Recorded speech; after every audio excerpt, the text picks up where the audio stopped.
I'd like to call to order the Wednesday, June 7th public hearing for the City of Tampa's Architectural Review Commission. Welcome, everyone. I'm Brent Taylor. I'm a general contractor and I'm vice chair of this commission. If you are here to present a project, you will have limited time to make your presentation, so we suggest being thorough but concise. When coming to the microphone, you will need to identify yourself and your relationship to the project. The commissioners will not ask any questions during your presentation. Your project should be presented in the following order: site plan, elevations, architectural details, wall sections, and then our staff will present a staff report. We'll then ask for public comment. Following your presentation, the commissioners will be asking questions in the same order as the presentation. Please state and spell your name clearly. If you are here to speak for or against a project, your time will be limited to 3 minutes. So take some time now to summarize your comments, because 3 minutes goes by very quickly. Following public comment, the applicant will have 5 minutes for rebuttal. The public hearing will then be closed. The only comments which will be allowed after the public hearing is closed will be in response to any questions from the commissioners.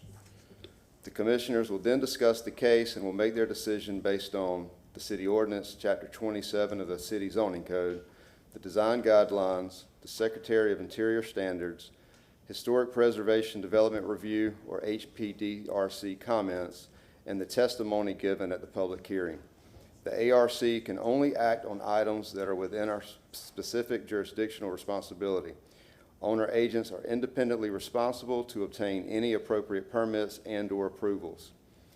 If you haven't already done so, please silence your cell phones. And now I'll take the time to introduce our fellow commissioners. I'll start here on our left. Good evening. My name is Stephen Sutton. I am a registered architect. I also hold the architectural historian chair for this commission. My name is Dan Myers. I also am an architect. I'm John Prokop. I practice architecture. And again, I'm Brent Taylor, general contractor and vice chair.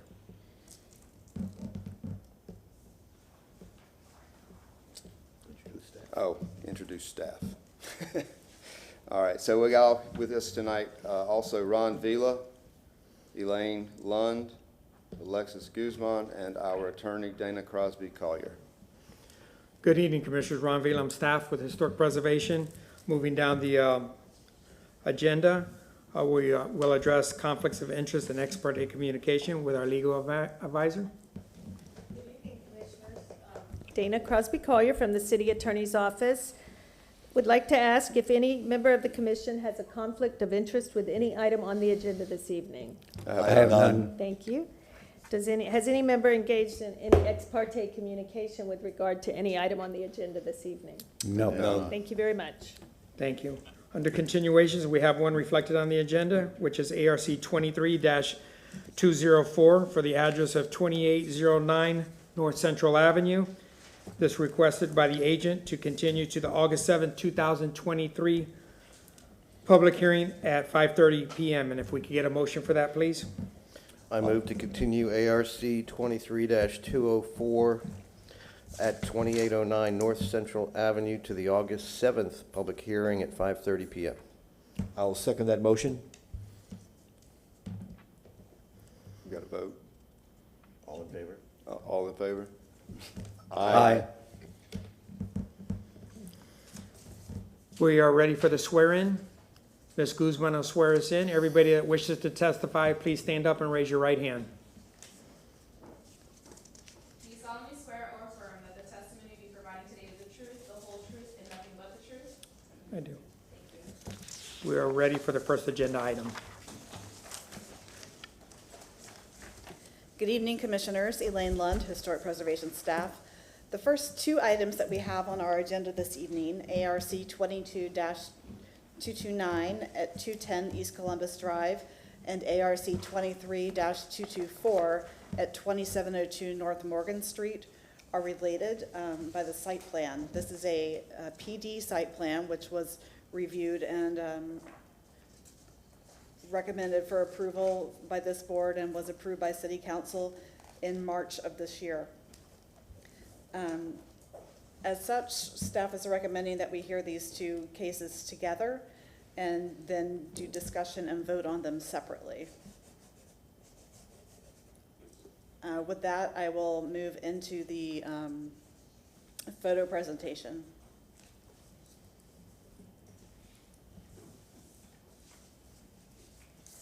So this property is located in the Tampa Heights Historic District. Do you have the map on your screens? No, but yeah. There we go.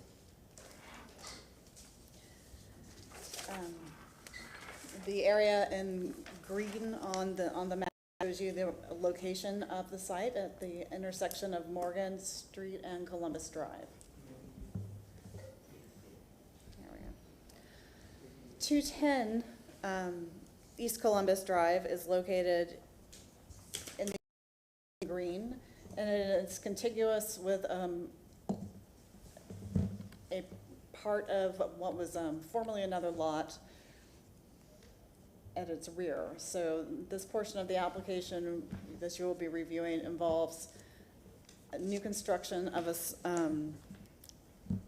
a two-family structure on the main parcel, and then the construction of an accessory structure on the parcel that is accessed from the alley.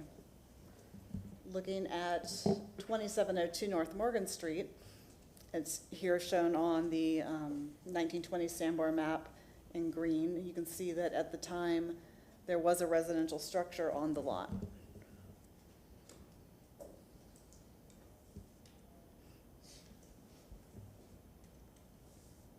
Pardon. This is the present-day aerial of the proposed site, located again near the Columbus Drive and Morgan Street intersection. You can see the outline of the local historic district in blue. You can notice that the corridor along Florida Avenue is commercial, but the area to the east of the alley that runs behind the commercial properties on Florida Avenue is entirely residential, with the exception of the school located on Columbus Drive. This is 210 East Columbus Drive. We're looking north onto the vacant property. This photo is looking at 2702 North Morgan Street from Columbus Drive. This is the property directly to the west, on which there sits a historic but modified structure. This is the property across the street.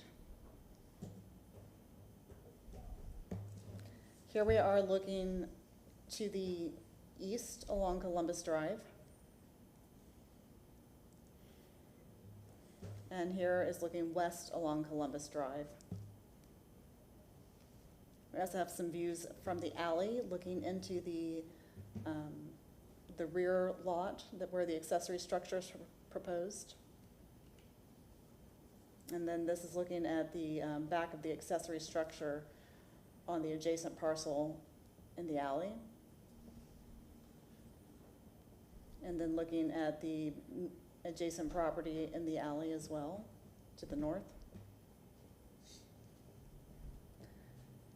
Here we are looking north in the alley.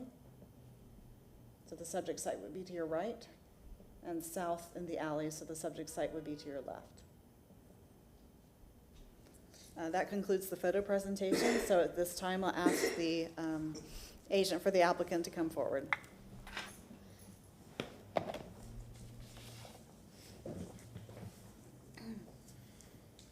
Good evening, Commissioners. Ryan Manassi with Johnson Pope, 401 East Jackson Street, Suite 3100. Here tonight representing the property owner, IDF, and Daniel. He's in the audience as well, and we'll be presenting here shortly with some of the other details. Appreciate staff report. They went into detail about the rezoning, and the purpose of my presentation here will be just to briefly overview the approved rezoning, just in case you have any questions for that, and then we'll go to Daniel for any of the material details for this ARC hearing. So what's shown on screen right now is the highlighted area in yellow is the subject area that was approved under rezoning 22-125, okay?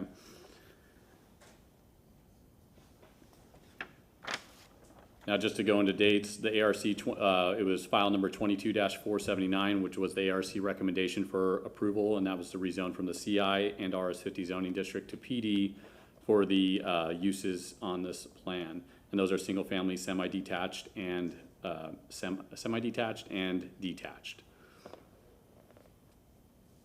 And that was November 7th, 2022. Now, this was straight from the City of Tampa's staff report for the rezoning that was presented to City Council, showing staff consistency, and that's through rezoning 22-125, and that was done on March 2nd, 2023. Now, just briefly to show you the uses and such, and I'll straighten this up a little bit. Can everybody see that, or do you want me to zoom in a little bit? That's good. Okay. So the green outline again shows the rezoning boundary, and to the west of the property, there's a platted alley. And then to the south is Columbus Drive. And then you have North Morgan to the east. And you can see, obviously, it's a uniquely shaped lot, and there was a lot of considerations when we were designing this and going through the rezoning process and before this board previously. Building A, B, and C, which would be identified again as A, B, C. This is for the residential single-family detached, so that customary single-family home. B is gonna be for your semi-detached, and that's gonna be the units on both sides. And then C is an enclosed parking garage for 3 cars underneath on the ground level, and then 1 dwelling unit, which is considered detached on the top. And that was actually not required, but we opted to provide affordable housing through the rezoning process with that, so it goes along with the plan.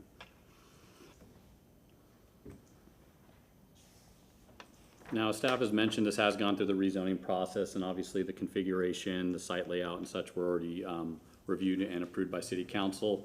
This is straight from the approved rezoning site plan showing the dimensional criteria.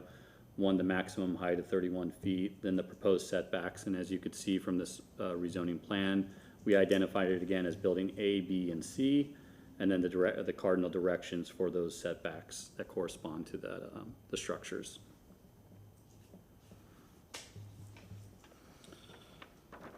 So with that as you heard, the historic preservation staff has found it consistent with conditions. We agree to meet those conditions in the staff report as outlined. Several items from the application of standards, which are relative to the uses, density, height, setback, the site coverage, the front door orientation, et cetera, are all done through the rezoning and approved, and we cannot modify that rezoning site plan. However, the remaining application standards, such as materials, windows, facade, and roof form details, are being presented tonight. But I will be available for any questions should you have them for the rezoning part. And now I'd like to turn it over to Daniel, and he'll be going into some of those details that were identified in the staff report and probably more familiar to this board for the certificate of appropriateness.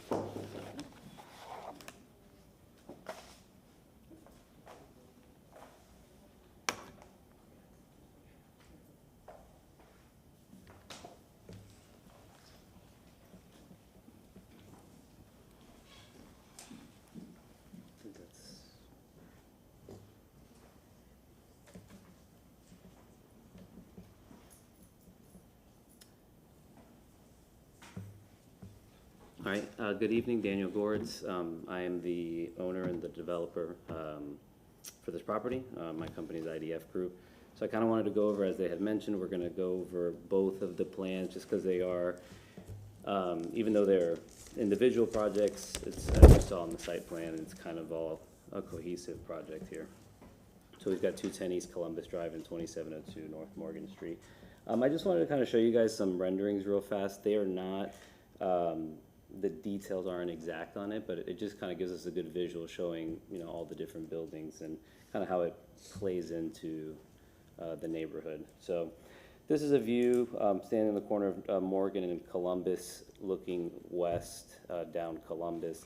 This would be 2702 North Morgan Street. This is the single-family residence. You can see 210 East Columbus behind it. That would be the single-family semi-detached. Kind of another corner angle here. We incorporated a wraparound porch on this one and a shed roof, and we'll go into some of those details here shortly. Another side profile, you kind of see 210 come into play a little bit more here. And here's a front view of 210 East Columbus. So this would be facing and looking north, standing on East Columbus. This is the accessory structure in the back. As mentioned, the 3 garages, which takes care of the parking for the 3 individual units, the 2 on East Columbus, and then the 1 unit above the garage here. I'm not really going to go into the site plan overview. You guys saw it, but this was the original site plan. This is what was approved by the city. I did want to kind of just bring into focus real fast. One of the notes that staff had mentioned was just that they wanted to see the walkway in front of 210 East Columbus be concrete. We are okay doing that. There's no problem. We just can't make the change on the PD site plan that's been approved. So we would make a note of that and make sure to do that in concrete during construction. The rear would remain brick. Staff found that to be appropriate and consistent. This is just the same site plan, just kind of emphasizing the approvals from earlier this year. Another comment that was made that I just wanted to kind of focus on was just, this is the drainage plan for the project. There would be no indentations on the lot, so I just wanted to make a note of that. It would all be underground. And then I'll kind of go into the details here if you, starting with the plans for 210 East Columbus. These are the latest plans with all the revisions, kind of working with staff, not just most recently, but really this project has kind of took shape, or started to take shape about a year and a half ago. So I'll zoom in just to kind of show you guys some of the details here. We have the brick front facade. We've got the craftsman's doors into each unit, left and right. Double windows for the front part of each unit there. We've went with a slimmer French style door in the galley, or the gallery on the second floor. And our 2 windows there.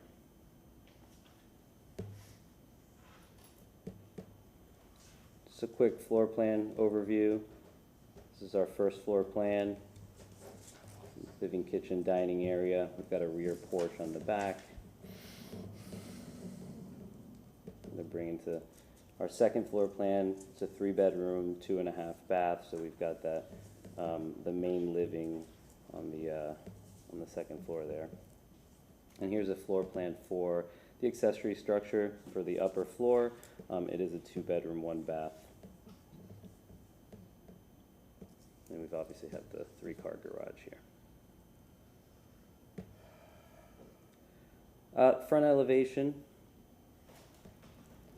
Working with staff, we've added several details that we'll kind of go into.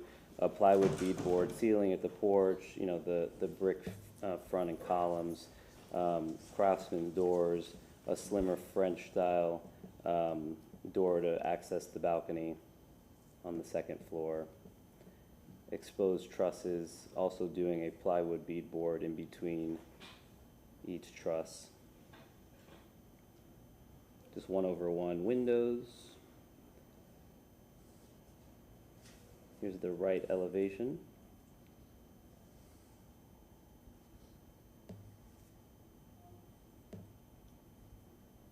And this opening here, from the site plan, you can kind of see would be a rear porch as well to access the backyard. Rear elevation.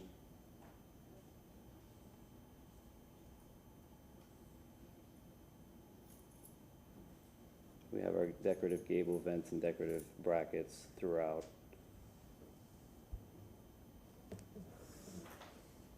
And here's our left elevation.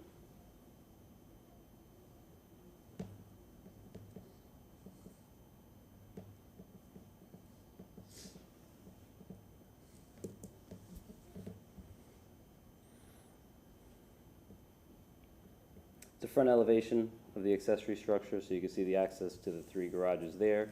There's also a balcony for the unit up top.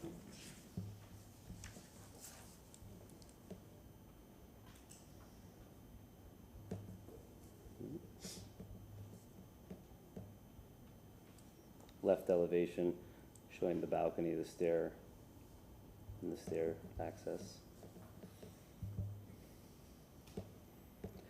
There's a rear elevation, so we see the doors for the access to the 3 garages on the first floor.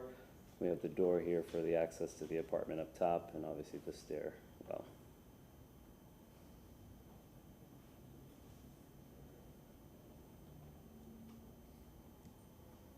Right elevation.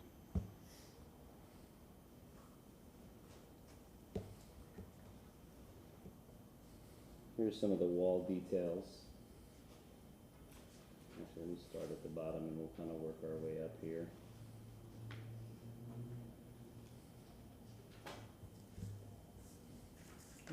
Sorry.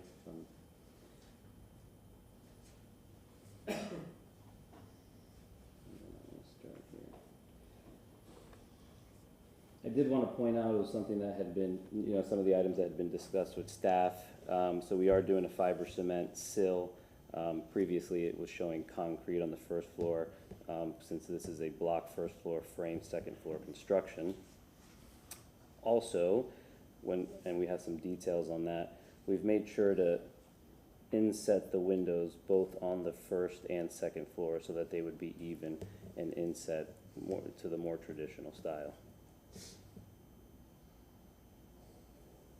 As we're showing here, the exposed rafter tails, the beadboard in between the rafter tails. Here are some of those details. So we've got a railing detail here, showing what our railings would look like.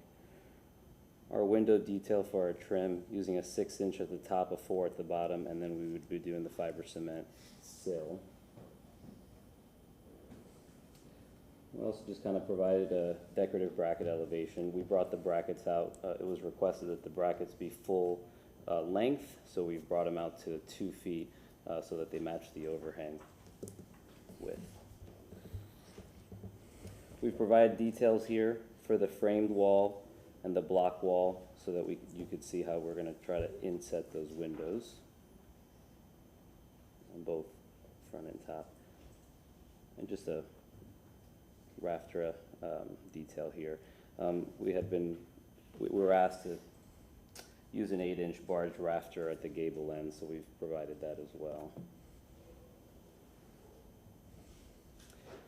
Here are just some historical and present-day references for 210 East Columbus that I wanted to go through. These are the 3 addresses that I felt, most were the most similar to this project. So we've got 2816 North Morgan Street, just about a half a block down from this project on Morgan. You can see a lot of the similar details. I apologize, I meant to write down the date. I believe this home was of 1916, but it is a historic home.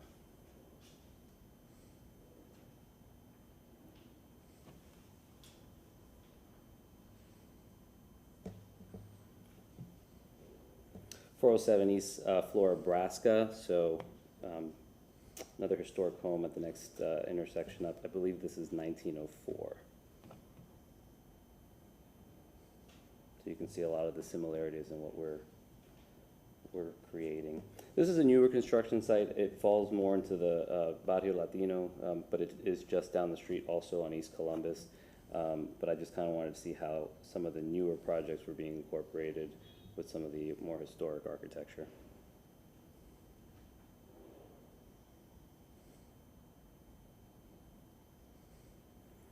And then I'm just going to jump into 2702 North Morgan Street. This is the single-family home that sits on the corner of Morgan and East Columbus. This is the front.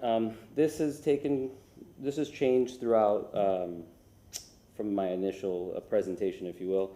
Ultimately, some of the major changes was because it is a corner, we did bring a wraparound porch.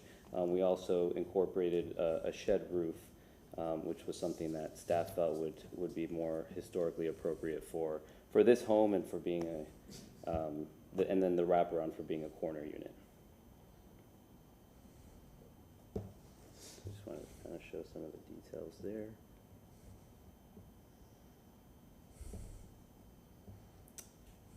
Many of the same details.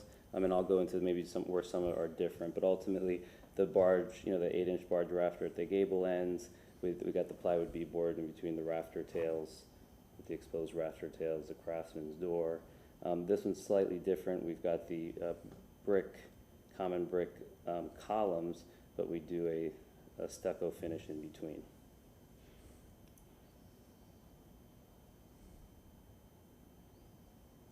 Quick floor plan. So you've got your front porch access here. As you can see, we've got this. This would obviously be on East Columbus, and then this would be on North Morgan Street. You've got your den in the front, and your living, dining, and kitchen area. It is a smaller home, but very similar to what would have been there. That's something I kind of wanted to point out too on the site plan, and I can go back later. But both the layout of both of these homes really do mirror what was existing there prior. So based on the Sanborn maps, almost including the wraparound porches, and one being a single family and one being a multifamily. Here's our second floor structure, or floor plan there. Again, front east elevation.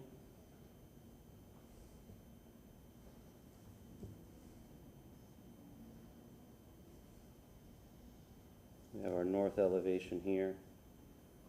You can see our patio door access at the rear.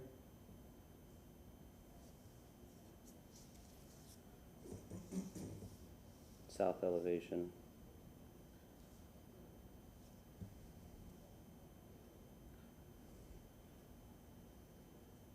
And our west rear elevation here.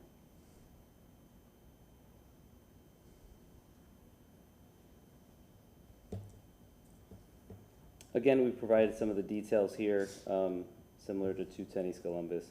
So we've shown the frame wall and the block wall so that we can inset those windows. The detail here with the window trim. And a front porch section here. Showing the steps, concrete,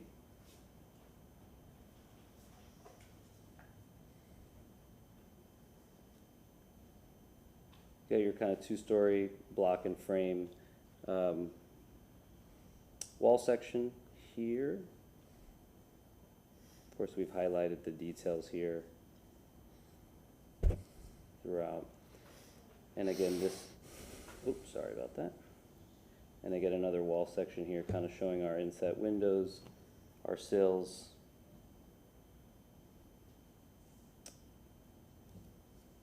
our concrete base on the first floor there, entry.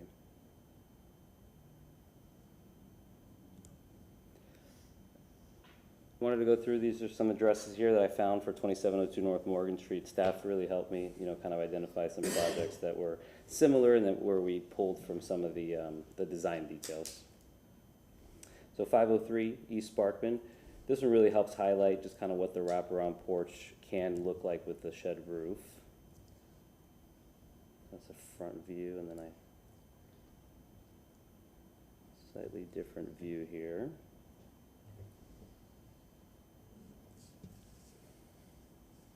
And then more of a corner view here. They also go about a third of the way back on the side of their home.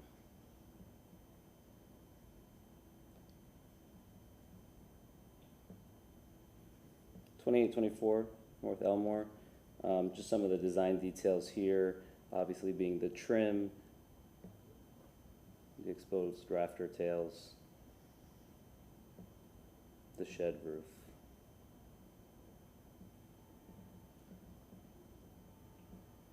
And also the details with the brick piers with the stucco finish in between.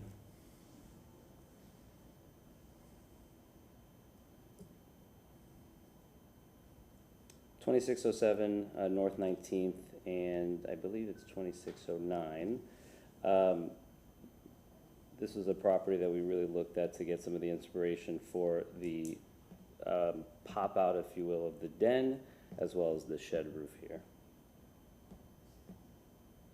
Just what we incorporated, just more of a cleaner front view there. And 2609 is just the property right next door. It's a similar property.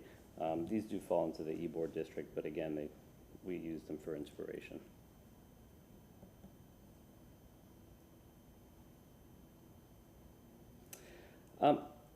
I'll kind of breeze through this real quickly, but these are just some of the notable revisions that we made on both of the projects.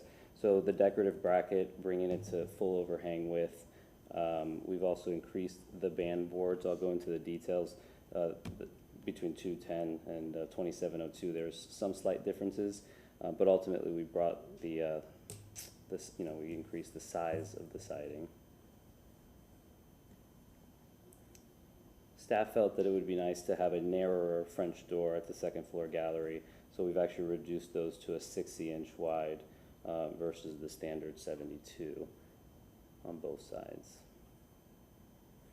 And we really simplified the design language on the accessory structure, the front elevation of the accessory structure. So we removed columns that we had. We added full overhang brackets to the balcony. And you can kind of see just some of a cleaner, simpler design here. And I just wanted to, again, highlight, just from the PD plan, since we can't change it on the actual PD, but we would be absolutely willing to provide a concrete walkway for the front of 210 East Columbus.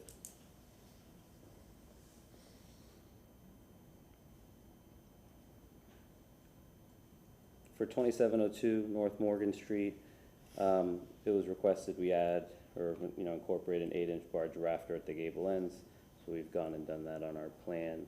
We also just we ensured that the inset for both the first and second floor windows was similar.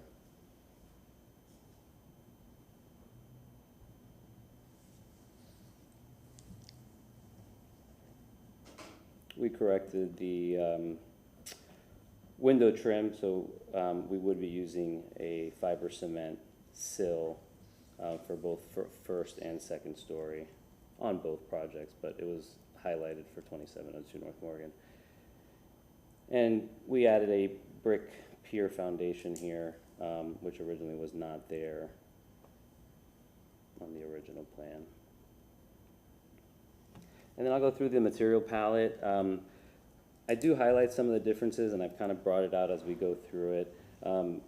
Just to kind of summarize it, we've got a larger 8-inch reveal smooth finish siding for 210 East Columbus. Obviously, that's the multifamily. It's a larger structure, so we felt that would look more appropriate. 6-inch trim at the corners, 8-inch cornice board. We have a 10-inch raised banding, and then the 8-inch barge rafter at the gable ends. For 2702, smaller structure, so we've reduced some of the sizing there. So 6-inch siding, we've got 4-inch trim at the corners. We still do use an 8-inch cornice board, top and bottom, and then we have the 8-inch barge rafter at the ends. As far as the foundation, the stem wall, so we have the common brick facing. We thought it would look nice and a little bit more historic if we did a slightly larger grout line on both of the projects, but ultimately 210 East Columbus, the entire stem wall would be the common brick facing, whereas 2702 we've got the common brick facing with the stucco in between the column. I'm sorry, the stucco, the common brick for the piers and the stucco in between. We'll be using a JELD-WIN, just a simple 1/1. We have the Craftsman style front door, and then JELD-WIN also makes a full light French style. We'll be using 72-inch for the patio doors on the first floor. Just exclusive to 210 for the balcony, we'd be using a 60-inch, a narrower door. Some of the porch materials, obviously highlighted in the section, but I wanted to bring it out here. So we'll be using a plywood beadboard for the ceiling. For the second floor balcony at 210 East Columbus, we'd be using like a Trex, like the wood-like flooring, Trex you guys are familiar with. For the lighting, we'll show you that. It's just kind of an aged bronze wall-style lantern. And then again, I just kind of highlight the columns here, just based on the sizing a little bit. So for 210 East Columbus, we do a 8-inch bottom trim, a 6-inch top trim. At 2702, it's a slightly longer and slimmer column, so we do a 6-inch top and bottom. And the hardware just throughout to match 8th bronze handle set, which I'll show you shortly, as well as the wall lanterns to match. As far as the roofing material, just your architectural shingle. Oh, you don't see much there, I'm sorry. It's a black architectural shingle. It does show up on the iPad here. My apologies on that. Just showing the exposed rafter tails on the side elevation here for 210 East Columbus. Also here at 2702 North Morgan Street. And I just highlighted, these are one of the properties that we use kind of as inspiration, of course, and as you see throughout the historic area of Tampa Heights.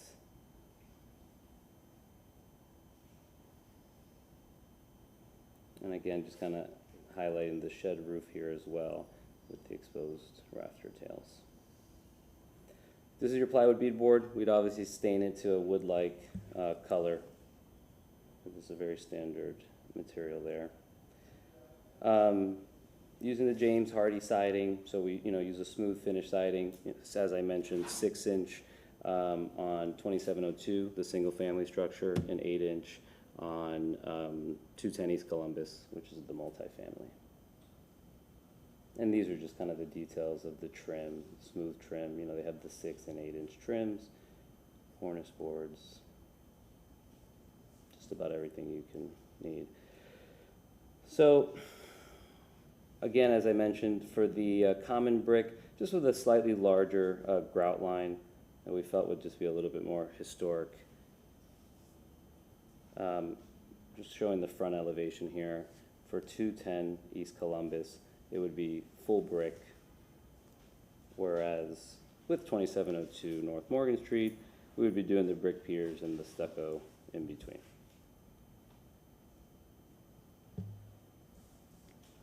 Craftsman style door provided by Geldwin.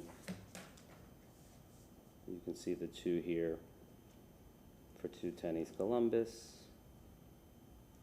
And obviously our single door here for 2702 North Morgan Street. So these are a 3080 door on both projects. Exclusive to 210 East Columbus for the accessory structure, so we just do a half light. The half light would provide access to the 3 garages from the rear, as well as to the apartment on the 2nd story.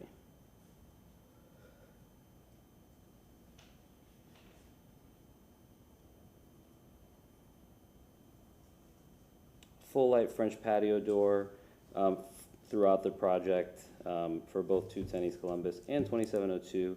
Again, highlighting we would be doing exclusive to the balcony on 210 East Columbus, a narrower 60-inch full light French patio door. Geldwin impact windows, just your standard 1/1. Did want to highlight just the trim details here.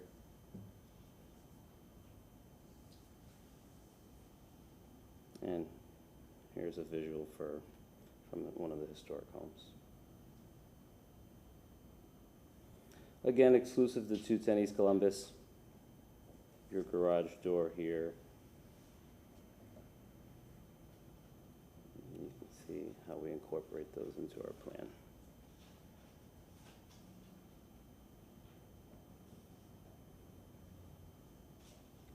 For our railing, we'd be going from column to column. We provided the detail for that, but we've got our standard railing here, 42 inches high. Also for our stair railing as well.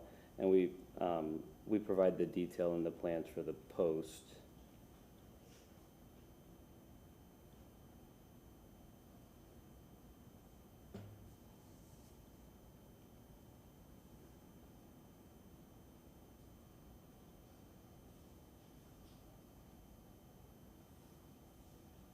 Of course, what we've done here is just replicate the historic structures that we pointed out earlier, as well as some of the newer structures that have been built using the same style.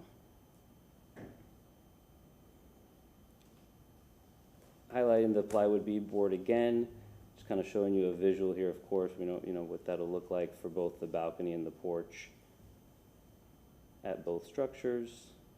And again, that would be the same, what we'd be using in between the exposed rafter.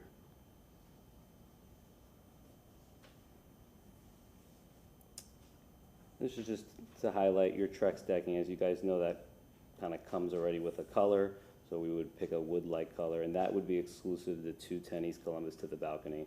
The porches for the first floor porches are both concrete.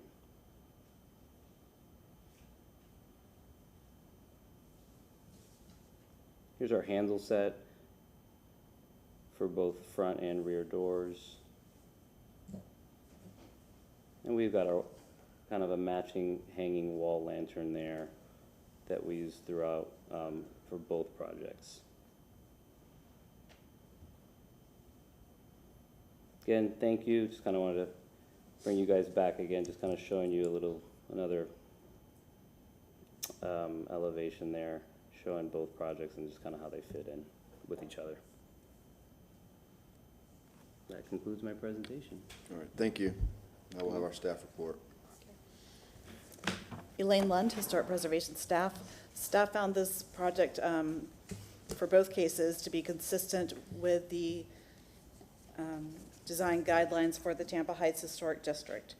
I would like to remind you that, as was discussed, the site plan was set by the PD, so items such as parking locations, setbacks are not, are already set and were approved by City Council. I also would like to remind you that these are two separate cases, one for 210 East Columbus Drive and one for 2702 North Morgan Street, so we will need two separate motions for these cases. Thank you.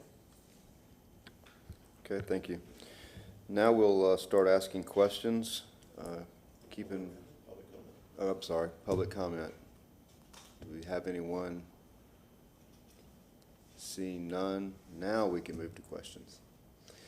We'll reiterate what she said. We are looking at this, even though he presented as one case, as two separate cases. So we'll ask questions of the first case, and then we'll make a motion on that, and then we'll move into the second case.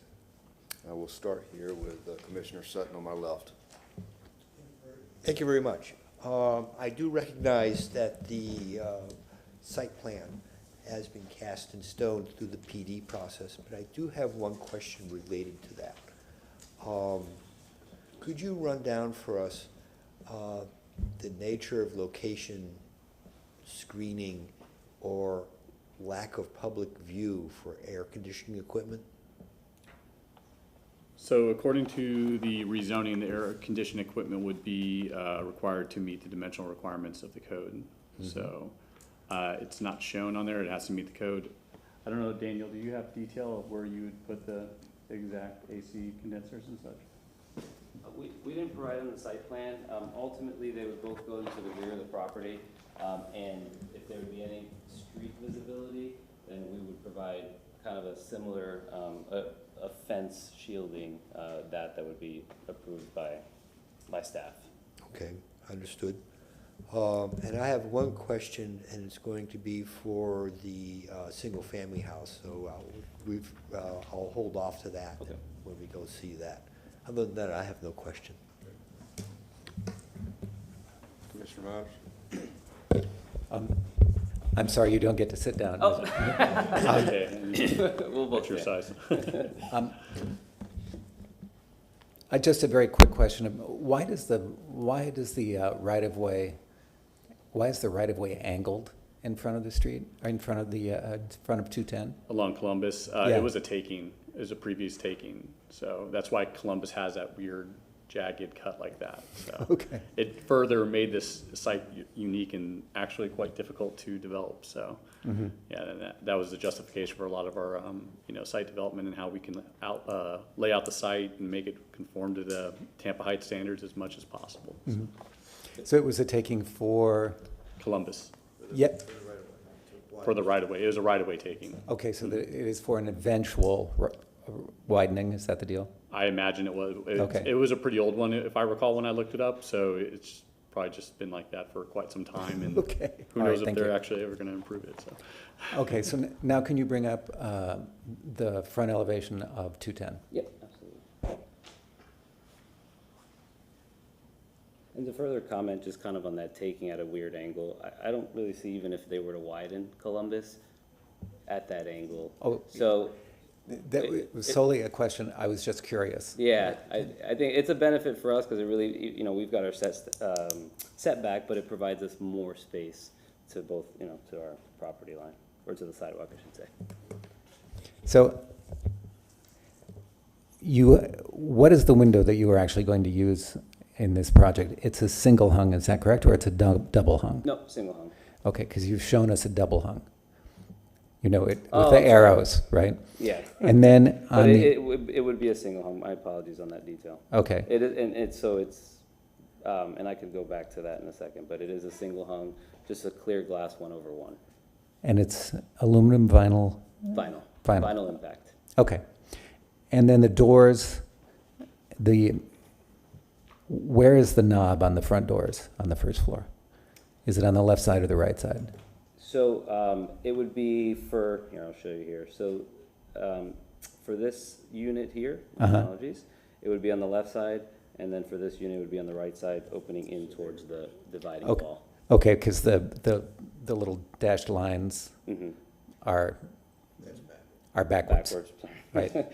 I'm not the architect, I do Right. apologize, but I'm pretty well familiar with some of these details. But they would open in towards the dividing wall on both properties, so Okay. left-hand side on the left unit, right-hand side on the right unit. Okay, and then the balcony doors, you said they're full light, but you've shown them as divided light. Yes, I apologize about that. Some of the details here, we were asked just to kind of clear up and some of the shadowing that the architect had provided that just made it a little bit more difficult. So I think some of the stuff might have got a little lost in translation there, but ultimately, no, this would be a full light, and we could make that change on the final plan if need be to specify that. Okay. And then, can I look at your rear elevation? Absolutely.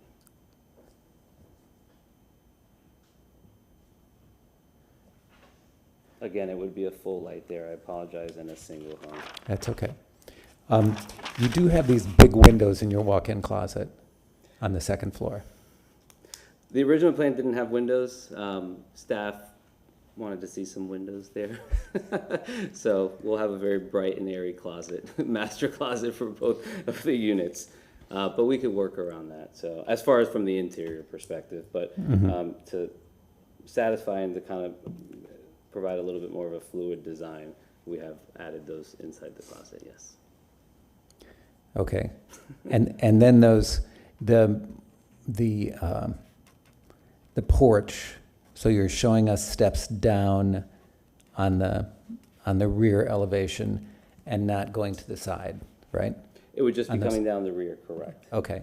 And so there's a kind of that porch is really kind of a hallway. You may have, right? It's not very wide. There's not much place for anything there, right? No, obviously, we've got a very large porch at the front, both, on the first and second floor. This was also just to, have access to the backyard, as well as access to the parking, just to make it a little bit easier, maybe on a rainy day or something like that. There is room there, and I can kind of show you the site, the floor plan, I'm sorry.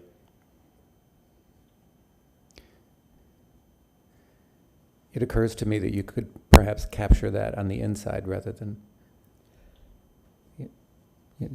See what I'm talking about there? Yeah, I mean, I think, so, one of the changes that we made, we did, actually extend the dining out so that, the first and second floor, wall are now flush and parallel with each other. From a living perspective, we felt the sizing and the layout was good, and just to have that kind of rear porch, yes, we could extend it out, a little bit, but ultimately, we felt that it would be really a nice benefit for the occupants to have that rear porch as well. Okay. That is, in fact, a little bit outside of our purview, but I'm gonna, all right. And then the garage doors. You have been very careful about making many of the other doors, the exterior doors are Craftsman doors. I think there's probably a Craftsman version of those garage doors. I'm not personally familiar with them, but Okay. we could look into that. Yeah. But Yeah, I have no further questions.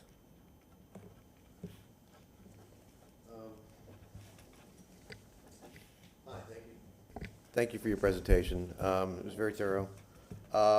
Could you bring up the elevations again, please? yeah. Of the, I'm gonna start at the front. yeah. There are light fixtures on all the other elevations. There's no light fixtures shown on here. Are there going to be? I believe,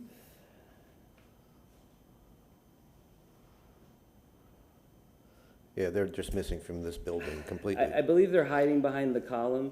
I know Okay. the code would require to have two there anyways. Okay. We could offset it for the purpose of the, the elevation to show it, but it would be hiding behind the column in this All right, scenario can we here. see the side elevation?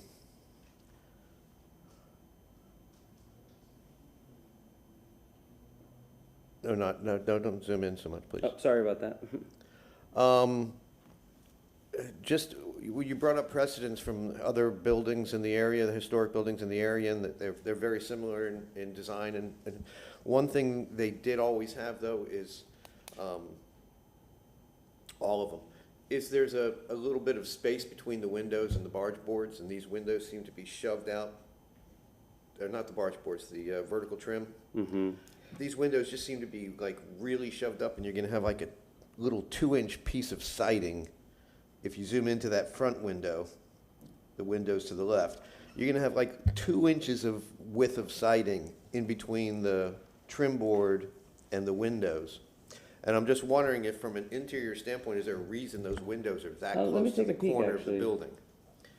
They just don't seem to match, there doesn't seem to be a reason the windows are that close to the corner. No, in both structures, they could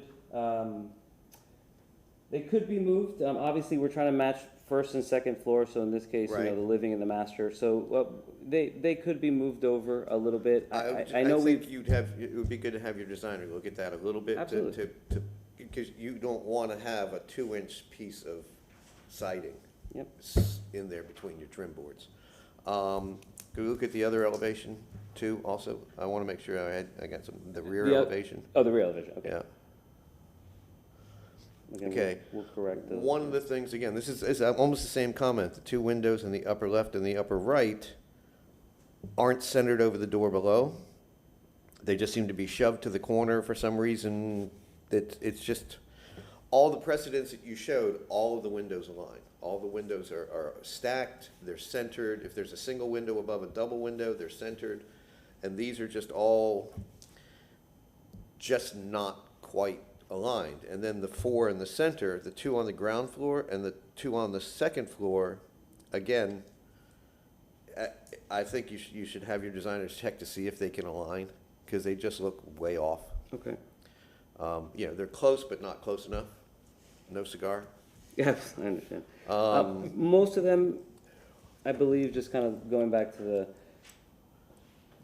Yeah, I looked at the plan. It didn't seem like there was anything magic to the exact placement of them, and I think there's room in the plans to align them all.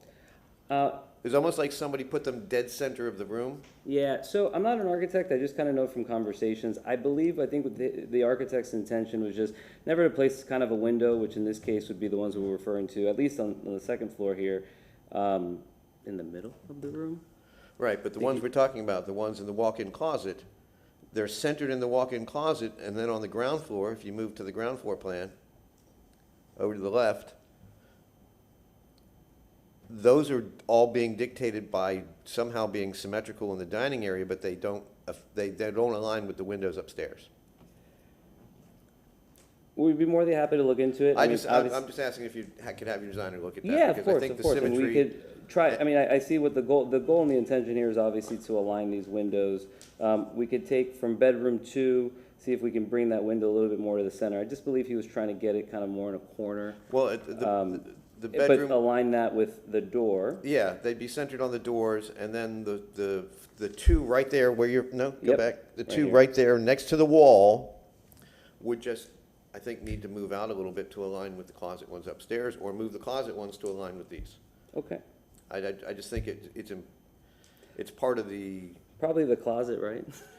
it's just part of all the precedents that you showed us that was the basis of design. All the windows had alignment, and these, Okay. and these don't.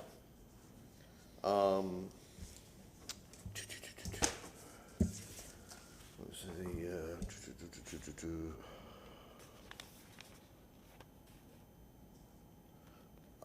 that's all the comment I had was the lights and the window alignment. Okay. All right, thank you.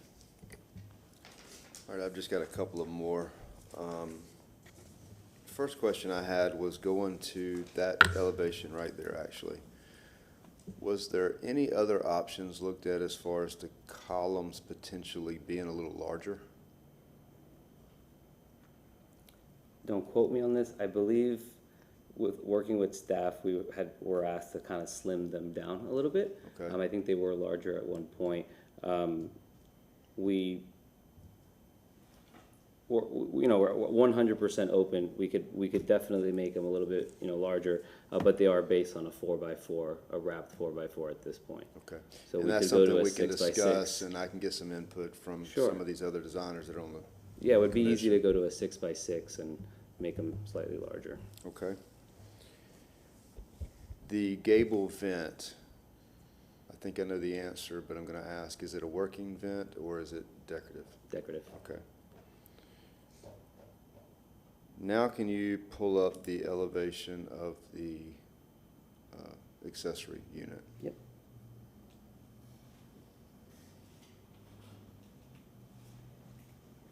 This is the front elevation there. Kind of going back to some of the same questioning that Commissioner Prokop asked. You've got these two windows, different sizes on the front elevation here. Is there a reason? In this case, one I believe is in the bathroom. We can look at the floor plan here. Sorry.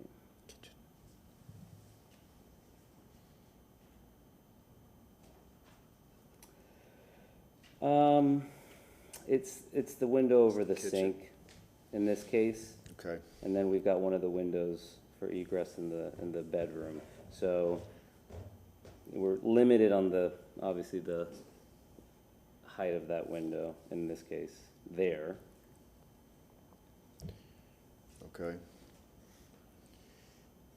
I think the only other question I have is actually relating to the porch floor finish. I understand the function behind the Trex. But again, I have to ask, just for record purposes, has there been any thought about using a wood product versus the synthetic product? I believe just the Trex was just for care and longevity, Understood. ultimately. We could easily use a wood product. I've done a couple of projects in the historic district prior, and we did use a wood. We did not use a Trex. Actually, well, I've used both, so both have been approved, both have been used. We could go either way, so. Okay. I think that's all I have as far as questioning right now.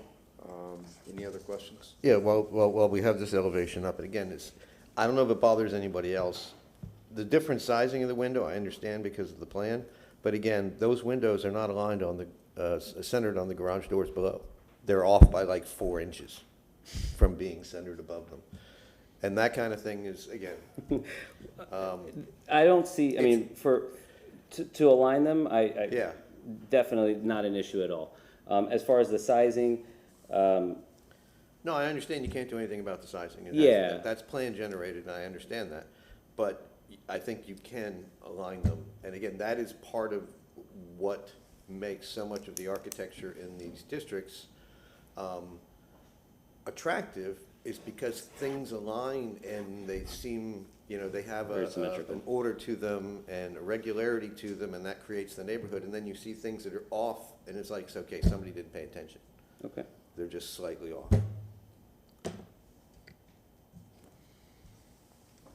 Any other questions?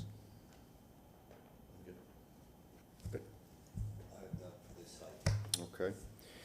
You have 5 minutes for rebuttal. I won't take 5 minutes. I think ultimately, listening to some of the feedback here, aligning, just correcting the plan so that, everyone's on the same page, that these are single hung windows, not double hung, that we're using a one light, and not any different version. I have no problem looking into the Craftsman style door, garage doors, so it's a little bit more consistent throughout the project. And the main feedback I see here is aligning, the windows. We can bring the corner windows in, no problem, especially that one in that closet, and just bring a little bit more symmetry and just kind of align everything there. The other point I did want to mention, which is kind of why we were presenting the project together, just as a whole, I do plan to develop the entire site together at the same time. So that was kind of one of the main reasons of presenting them together as well for you guys. Ryan Manassi for the record, just to get on what Daniel just said, and I just want to clarify for the board, it sounds like we'd be happy to make these accommodations to the design elements, and we just request that it be conditioned for approval, and we'd be happy to abide by that. Okay. All right, if that's it, we'll close public hearing, and now we'll discuss. I think it's a pretty thorough presentation. I think they covered the bases, the materials and hardware and whatnot on this project. Is it just me that all those just slight misalignments? We count are on that. annoying? Huh? We count on that. I'm personally very delighted with the entire aesthetic package Yeah. that's being presented here. You look at that and all the other things that happen up and down Columbus Drive, and it fits. Yeah. To me, it fits.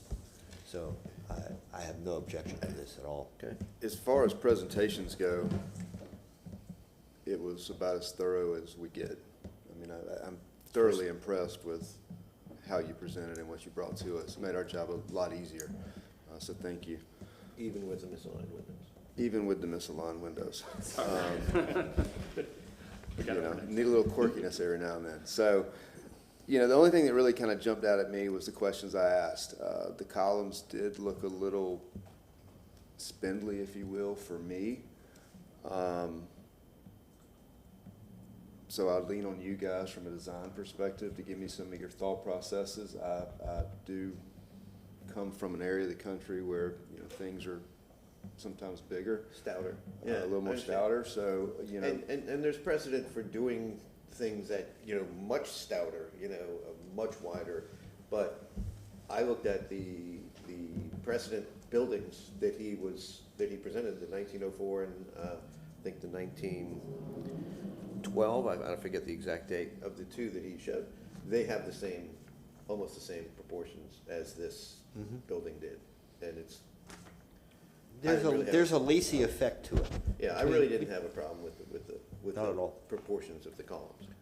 Now, if these, like some bungalows, where you have these, this big heavy roof and Massive. it's holding it up, Yeah. you would think that you would have some mass here. The lace of the handrails lightens everything up, very much so. So you would not expect something that big to be holding up something that light. I think when we're dealing with what is really a vernacular building, that they tend to make the structure what is necessary and not what, there is no pretension to that, does the bungalow thing where you have the crazy fat column, the short fat column, so they could, spend a little more money.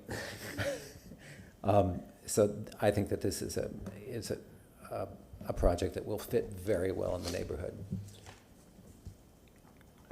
Which is why I ask for y'all's input on stuff like that.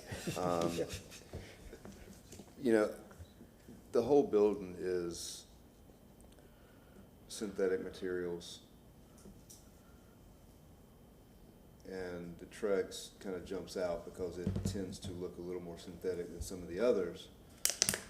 But when the whole building is already cementitious board and, whatnot, or do we really have a problem with the use of the Trex on that porch where, In this particular case, I don't think I have a problem with it being that it's also facing an alley and it's an accessory building. That it's not facing a major street, it's not the front. And it's just as low maintenance as potentially as the rest of the exterior of these Yeah, buildings too. I mean, there are better it- products than Trex there are. out there.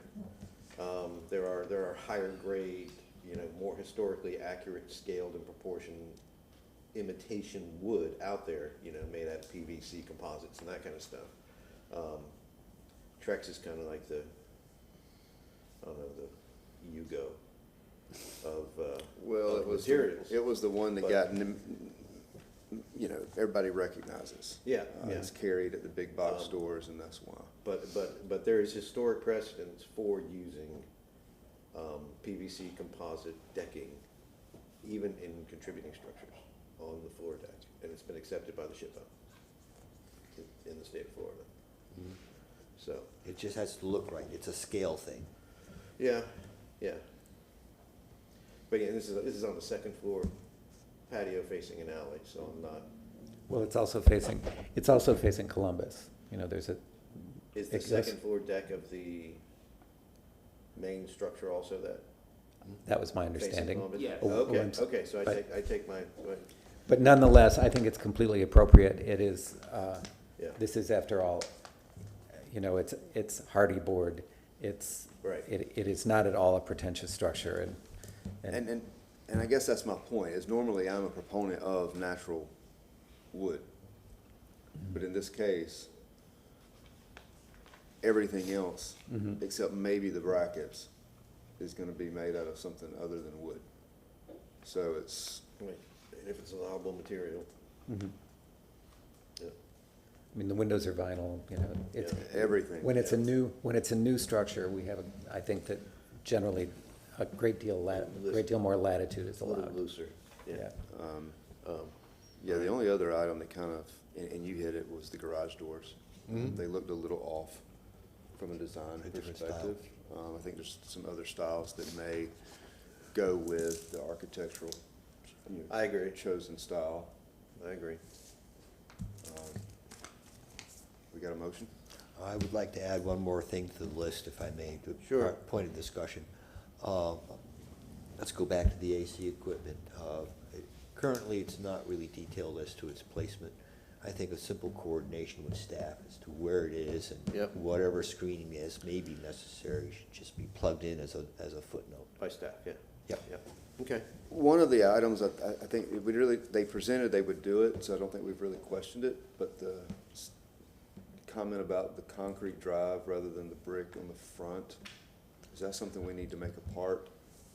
Because it is potentially changing. It was a staff comment, so, we can add that into the, Yeah, I think it would be a prudent move to do that. yep. 'Cause I don't think they could do it because of the current zoning or something's what I heard. No, the PD showed it as brick, so we can't change the site Right. plan from the PD, but he can build it differently. Correct. Yeah, So I think we need to make that a part. comes down to that, yeah. In modest changes, such as the sidewalk material. So I'll make a motion to move that I'm on the wrong side. To move to grant a certificate of appropriateness for the drawings and documents presented in this public hearing for ARC 22-229 for the property at 210 East Columbus.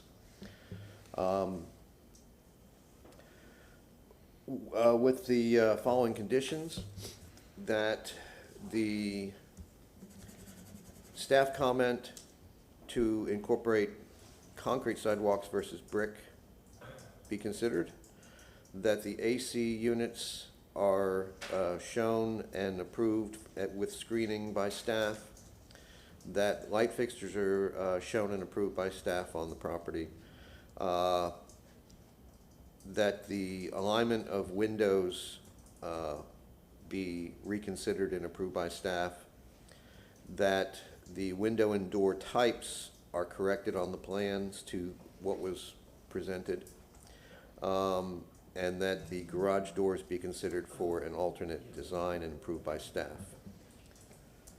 Because based upon the finding of fact, the proposed project is consistent with the Tampa Heights design guidelines and Chapter 27 of the City Code.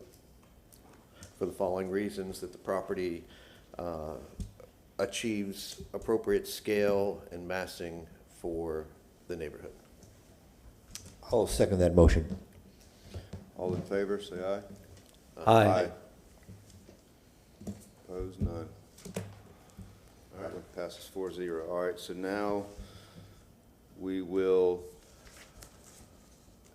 ask questions of the next case, which is ARC 23-224. If I may, I'd like to start with that one. This is just visual on my part, asking for clarification, because I notice here on your elevations for both the east and west side of this building does not have a gable vent. This one does not, no. Does not. However, it appears to me, and it might be just a matter of the rendering presented Yeah. shows one.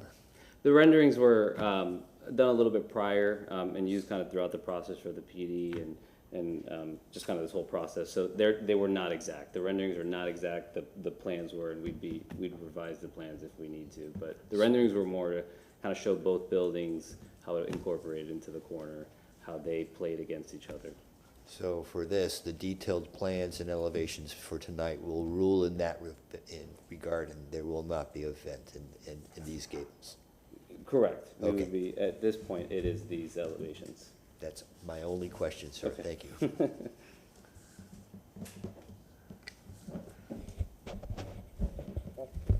I have no questions at this time.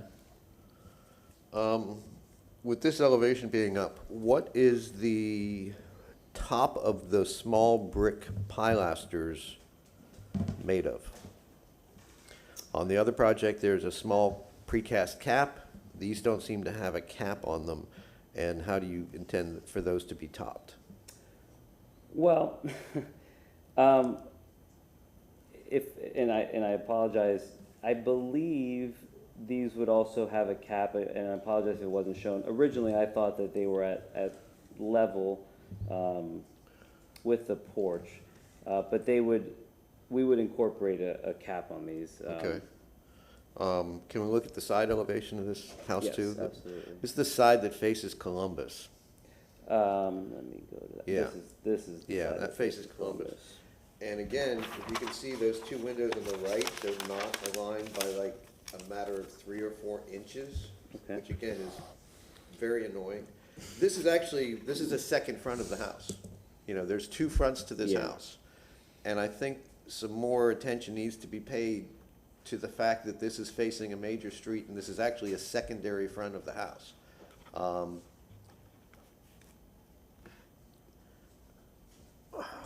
I apologize, I'm just gonna jump here, make sure there's nothing that, I looked at the windows. The window Yep. placement seems arbitrary. Yep. And not just, it just has nothing, it hasn't been paid attention to. we can easily align those. Yeah. please do, you know, I would Absolutely. appreciate if something could be done with that, with your designer. I really don't have any other questions. Those were my two main concerns. And it just needs more attention to get those things straightened up.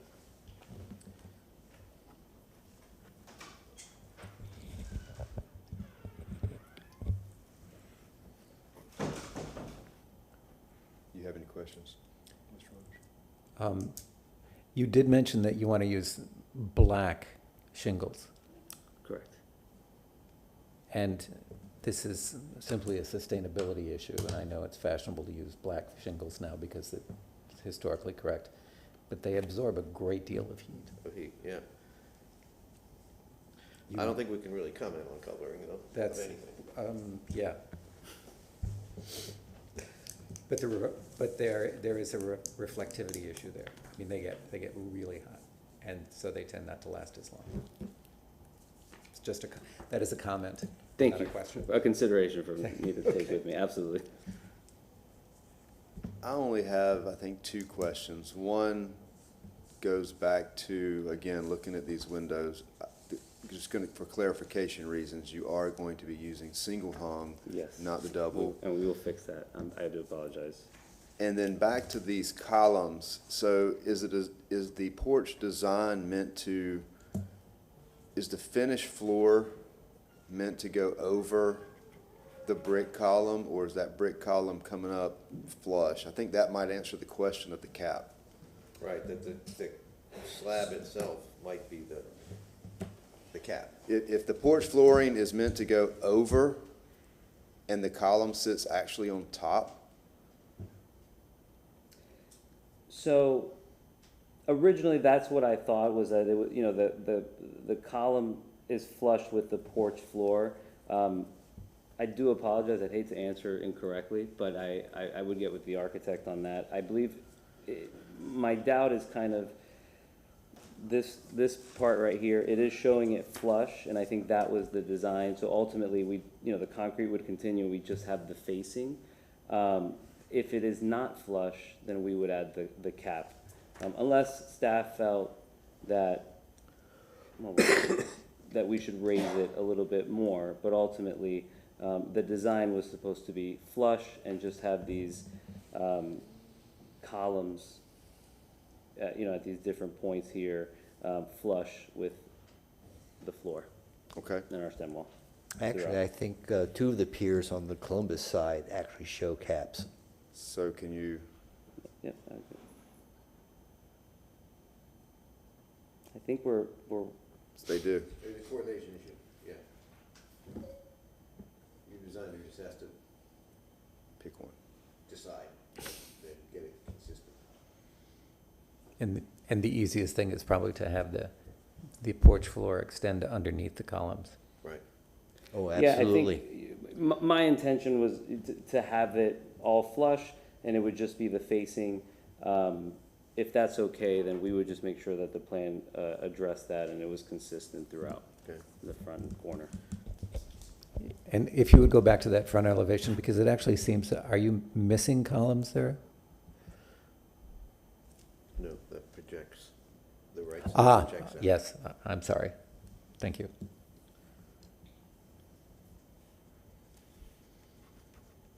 Any other questions? I have none, sir. I have none. Nope. All right, now's your time to give us any rebuttals you may have. The only thing, and it would be more on the site plan, with the other project you had, asked about the placement of the AC. Naturally, or traditionally, we would like to put that in the rear of the home. So for the other project, that would not be visible. With this project, however, because it is a corner unit, we would provide a enclosure so that it would not be seen from, it would sit at the rear of the property, but so that it would not be seen from the Columbus side. So if you're looking north on the corner of the property. Other than that, I think this is, I very much enjoyed this, this particular property as a whole. I think it's going to be super unique, to kind of infill that corner again, incorporating really what was there. The Sanborn maps showed that, you know, this was a single-family home with a, you know, what looked to be a wraparound porch, probably enclosed at one point before it was demolished. But ultimately, with all the development taking place and the fact that this is a corner home in the historic district, I think it would just be a really nice addition to kind of bring that community, if you will, to not just the front, but on the side of the property as well, going down Columbus. And it's the orientation of this house, you know, that was something else that we obviously worked on with the PD, but it was originally oriented towards Morgan Street, so we wanted to incorporate that as well. So to the best of our ability, given the information we had, we really tried to recreate exactly what was there. The house immediately to the north, to the right, if you're facing this east elevation, is a very similar property as well. It's a historic contributing structure. So this one's very closely modeled after that home as well, and it'll fit very well on the block. Other than that, no, I appreciate it. Any of the changes that you know that you guys mentioned and that staff will make note of, we're okay making those changes. Obviously, aligning some of the windows on this structure and just making sure everything's nice and symmetrical. And that's it. I don't have any more comments, so thank you. Okay. So now we will discuss the case. Public commentary? Is there any public commentary first? Do we have any public comments? But this is a different case. Together. Okay. That's what I thought. All right. We've already asked once, so I'll ask again. Are there any public comments? I see none, so now we'll close that portion of the hearing, and now the commissioners can discuss the case. I think it's, coordination of the brick piers, the alignment of windows, correct the window types from double hung to single hung, and coordinate with staff the AC unit location and the screening. And we're good to go. Yeah, I don't see, Again, as a set of buildings, this is a great fit. yeah, I mean, and I like the fact that because the smaller building, all the little detailing got a little smaller. Everything just got scaled down a little bit, became a little more delicate. I like that. I am a little concerned about the Columbus Avenue elevation, that could use a little more help, but. And it's not the major face. The entrance is the major face on Morgan. I know, but it's a major elevation to a major street. I'll throw in a big tree. Yeah, you could do it that way. You just put a whole bunch of landscaping on So- that side, but What are your issues other than the alignment of the windows? just to coordinate the cap on the brick piers or clarify that with staff. Clarify the window types from double hung to single hung because of the arrow things. And then the AC unit location screening. Those are my only four concerns. Yeah, other than that, it seems pretty self-explanatory. I mean, that it was a pretty cut and dry, simple plan. You have a motion?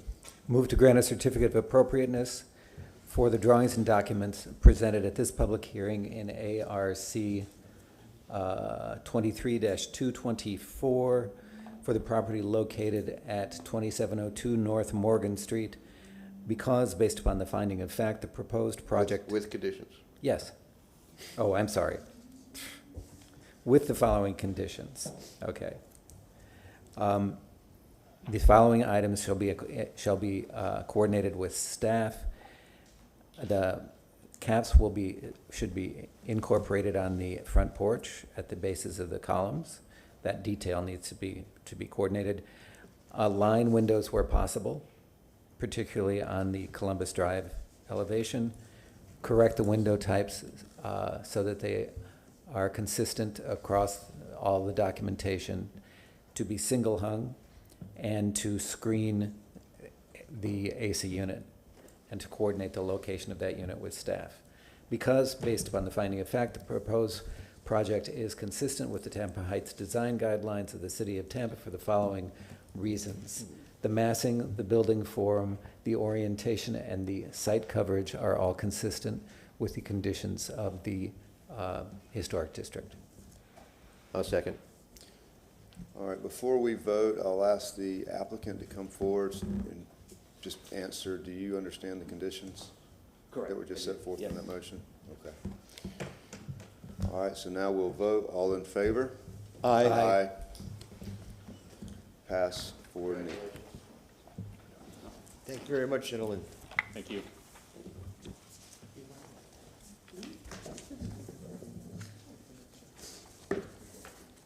Commissioners, the next item on our agenda this evening is case ARC 23-238 for the property located at 5910 North Central Avenue in the Seminole Heights Historic District. The proposed project includes renovations to the primary structure, a new construction of an accessory structure, and site improvements. This is a non-contributing structure in the historic district, and I would like to note that there was a previous approval for an accessory structure here, but the applicant has made some modifications to it at this time, and that is the, pardon me. So with that, I'll move to the photo presentation.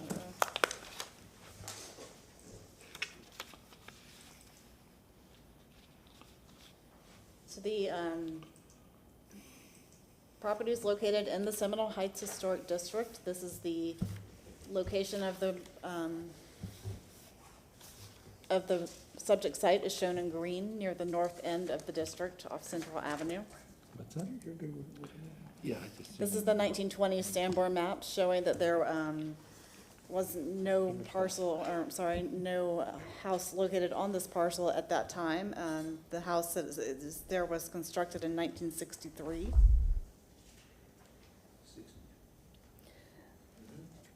This is the present-day aerial map showing the parcel's location just off Central Avenue, just south of Idlewild and north of Clifton Street. This is the front of the house that's existing on the street. We're looking, taking a view to look at its east side, so we're facing west. This is the north side of the existing building. And this is looking along the south side in the driveway. Here we have a view looking along the driveway, along the south side of the house. And a view into the rear of the property from the driveway. This is the rear of the existing structure.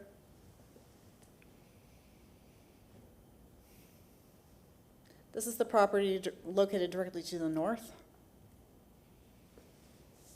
and the house directly to the south.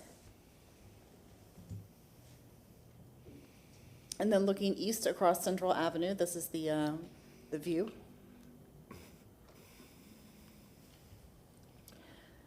This image is looking north on Central Avenue. And this is the view to the south along Central Avenue. So with that, I will turn it over to the applicant to present. I believe we need him to Presentation. be sworn in. Yeah, that's the first thing I was gonna say. You solemnly swear or affirm that the testimony you provided today is the truth, the whole truth, and nothing but the truth? I do. Good evening. I am Alan Dobbs with Florida Design Studio. I am the agent for Brian and Katie Smith. I worked with them starting back in 2016 when they bought this house. It was built in 1963, and they decided that they didn't care for the style of the house and they wanted to turn it into arts and crafts style. So, so that's the predominant style of this house. You can see on the Elmo where the house started out, and then don't need that one. And then this is during construction. And then this is the rear porch. I'm gonna just show real quickly the original site plan because that's where we determined where the accessory building was gonna go. Because when we started with this project, we sort of master planned the whole project. And so naturally, the driveway went along this side of the property to an auto court and then a detached accessory building. At the time, my clients just wanted to do a one-story, so they did a one-story, and that received approval in 2016, and then it was constructed. A few years later, they're like, oh, we really want to do a two-story accessory structure. Because we feel like just a two-car garage is not enough for what we need for guests and things like that. And also they had an additional family member, so they have family coming and staying with them. So, so this was the project from 2018 that received approval, unanimous approval, with, as you can see, the accessory structure in the same location, roughly the same footprint, but the stairs up to the second floor came along this side, and there was a porch on this side, and then there's a dormer on this side. And this shows the floor plans of the first and second floor. And then this shows the building in relationship to the accessory structure. The reason we're back here, by the way, is because my clients decided to add a couple more components. They wanted to enclose the rear porch, and also they wanted to add a covered connector. But also, the accessory building, the 5 years had expired, so we had to bring the building back. So I'm going through this just so the board understands that this project was previously approved, as you're seeing here, with only a few exceptions, which I'll point out later. But I thought it was important to see the relationship of the building to the house, and then this shows the stair. The stair was relocated, we added a breezeway, and then we enclosed this porch. One of staff comments was wanting to see the building adjacent to the existing elevation, so that these are really the existing elevations.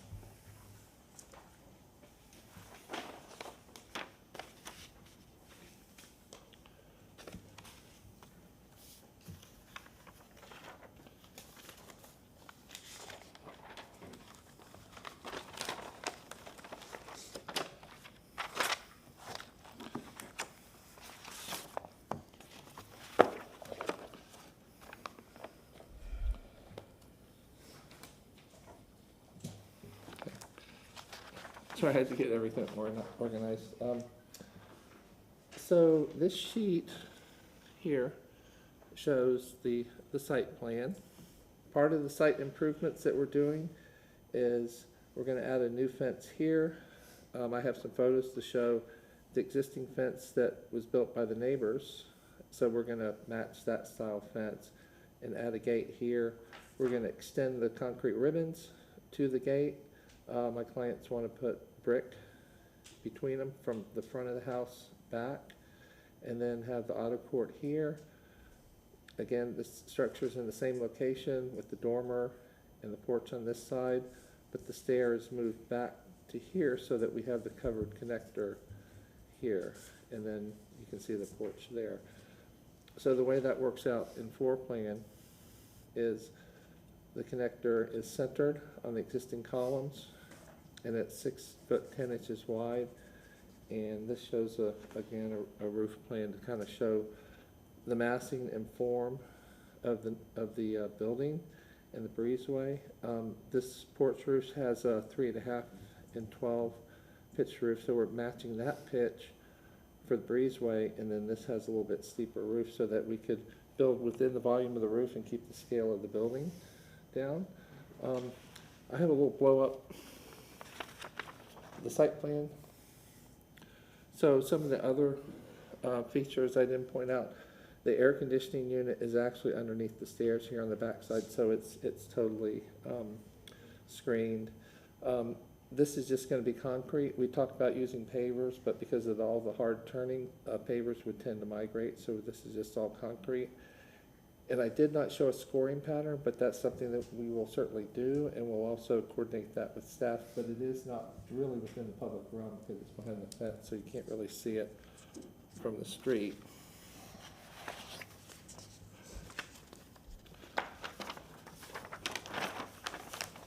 The other thing I'll point out, this, one of staff's comments was previously the steps came out here and then went up because I was trying to avoid the roof.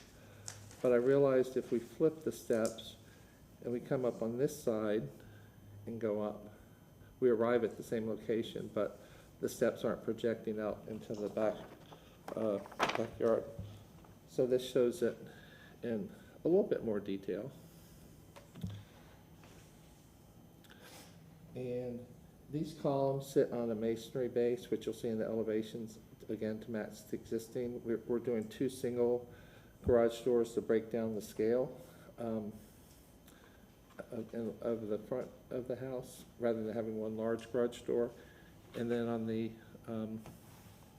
second floor, it's basically like a bedroom area, a studio area, bathroom, and like a little, I don't want to say kitchen because it's not an accessory dwelling unit, but it could be if they decide to do it later. And then the porch, and then so you can see the stairs go down and then go underneath the roof there.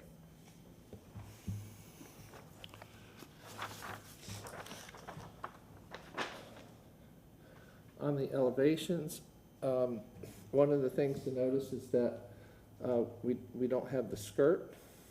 We want to keep the detail of this building a little bit simpler than the main house.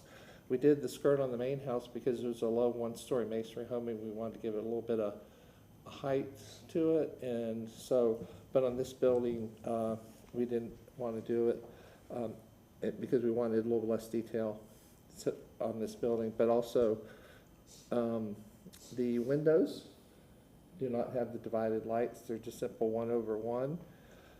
The gable end vents are going to be similar to the existing house. And the garage doors will be a carriage house type garage door. You see how the breezeway is in section right here, and then it connects and it dies into, so we're going to have a little partial wall here, which on this elevation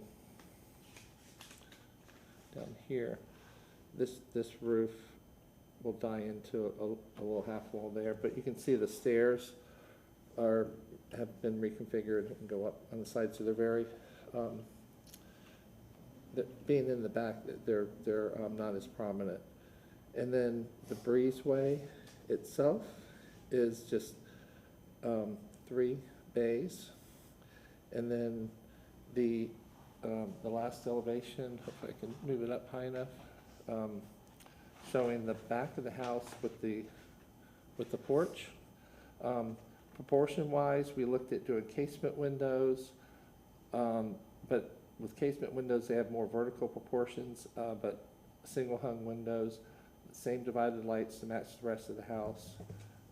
Keep the same skirt, or not a skirt, but like a sill that aligns with the top of the skirt, and then just siding below it. And then you can kind of see,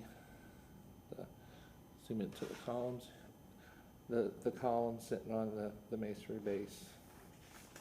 And then this is the south elevation. And again, the same 3 windows enclosing this end of the porch. You have the 3 bays here. And then on the accessory building, again, this is what was approved before. You just have a simple dormer, a simple square awning window in the bathroom, and then siding here, smooth, hardy siding, no corner boards to match the existing house.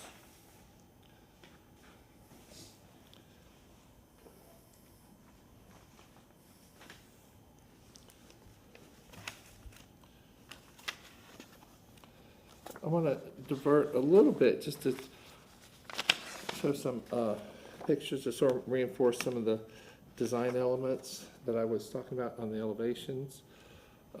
You see the simple gable and vent, which we're matching something like that, although the roof pitch obviously is different. This shows where the ribbons end, but they're going to be extended back a little bit, but that's where the new accessory building is going. This picture shows the backyard. In this vicinity, you can see the fence is built on this side, and on the other side, which you'll see in another photograph, but this will be replaced with a similar fence on this side. This is looking back towards the front of the house. You see a little bit better detail of the column in the base there. This part of the slab will be cut away because the new wall is going to be centered in the column so that the column will still read on the outside. So it looks like the porch was enclosed. And by the way, they're enclosing it because they spend a lot of time on the back porch. It's a western-facing porch, so they get the shade, but they still have the issue with all the mosquitoes and things like that. So that's why they want to enclose this porch. This is another view of the columns, and again, the rafter tails. There's the rear elevation. I know staff had all these pictures, and then here. And then on this side, we're going to have, not all windows, we're going to have French doors so that not only can you leave from this center bay to enter the breezeway, but he wants to have like a grilling patio or something out here so he can get out on the side over here. Here's a little better detail of the column. And then here's the fence on the north side. Since the neighbor on the north side built this fence, the horizontal members and the back side are facing the neighbor that built it, which is different than this back fence because my clients built it, so that has to face their property. So we'll decide and work out with the neighbors next door exactly how we're going to do it so that it's consistent, but it will be that same sort of fence. And then this is just the existing fence, but you can see. So we'll just extend that over and then have a gate there. One of the Ron had mentioned at the design review meeting about maybe casement windows would be more appropriate in the rear porch, and which casement windows are used a lot on, especially on front porches, but rear porches there's more of a pattern of single hung or double hung windows. This is actually my house. In the back here, it's all single hung windows, and there's some other examples of that in the neighborhood. And then one of the other staff comments was related to the breezeway being maybe not appropriate or too dominant, but it's a very practical element to have. There's precedent for it. So I went and got some pictures of some breezeways. I mean, this is very similar to what we're doing, although we're going to have a flat ceiling. But you can see in some of these images how they're very subtle. You know, the way it's just a simple low profile roof with columns and a relatively shallow beam.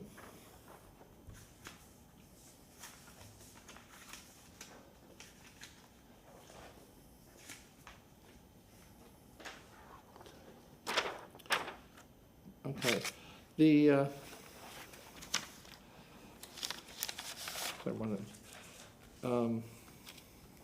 just want to make sure I've covered everything up to this point.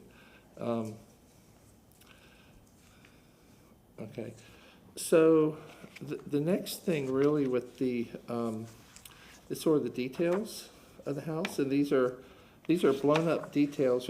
I think y'all have these details in your packet, but it's helpful to have a little better blown up detail. But okay, I'll just start with the breezeway connector.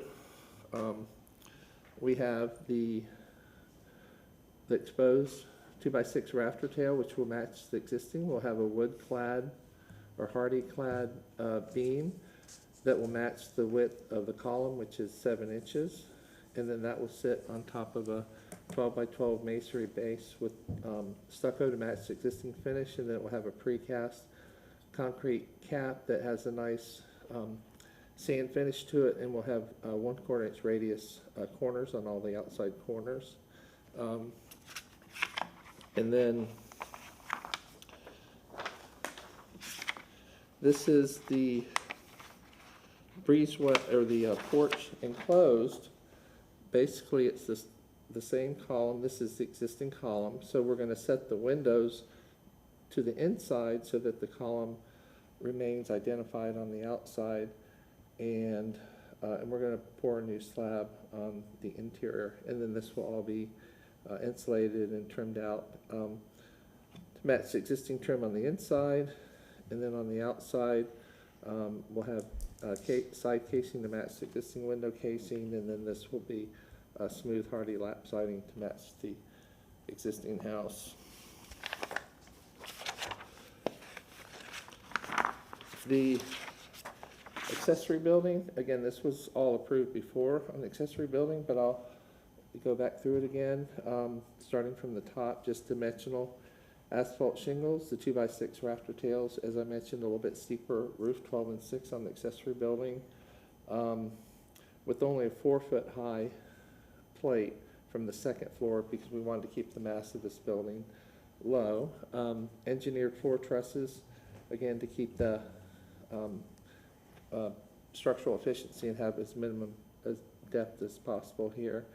And then 2x frame walls with hardy siding on the outside, and then the garage slab, and then a raised kind of like concrete sill because the garage is required to have a slope to it, so this is level, and then the garage floor will slope. And then this will just be a stucco that will match the base of the columns. The other detail is this is a cross-section through the porch. Down below we have concrete slab at the porch, and then we have, this is a column at the two corners of the porch which match the breezeway columns. And then this floor system is designed to drain, but it's going to have a level floor that will be 3/4 inch tug and groove on 4x2 sleepers that are on tapered sleepers so water can drain. And then we'll have a smaller post on the second floor, which will be a nominal 6x6, which will match the same size as these beams. This is the beam at the end bearing of the roof rafters, and then this is at the ridge. And then, as I mentioned before, the interior wall is 2x6. This section is actually through a door, and you can also see, oops, sorry, let me move this up. And then you can kind of see the stairs in the background. You kind of come up, over, and then up there.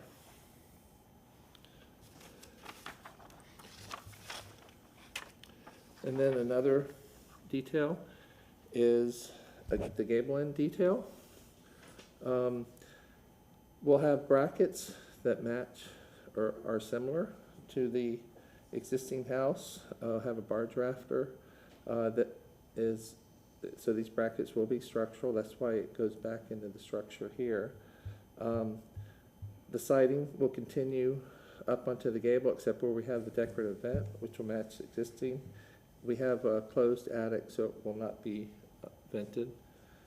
And 2x4 frame walls on the second floor. And as I mentioned before, the engineered trusses on the second floor structure, and then 2x6 frame walls on the first floor.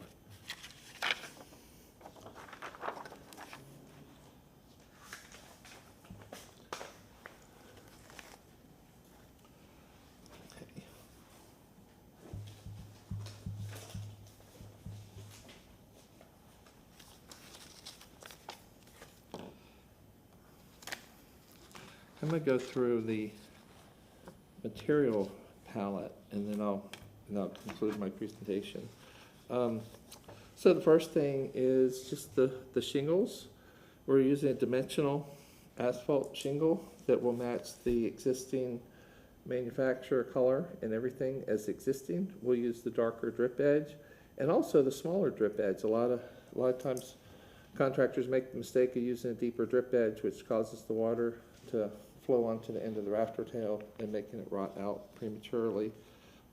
Here is an eave detail of the existing house. Again, you see the 2x6 rafter tails. The builder actually built this incorrectly. This siding was supposed to continue all the way up between the rafters, and that siding color is supposed to continue up between the rafters, which is the pattern for almost every house I know of in Summerall Heights.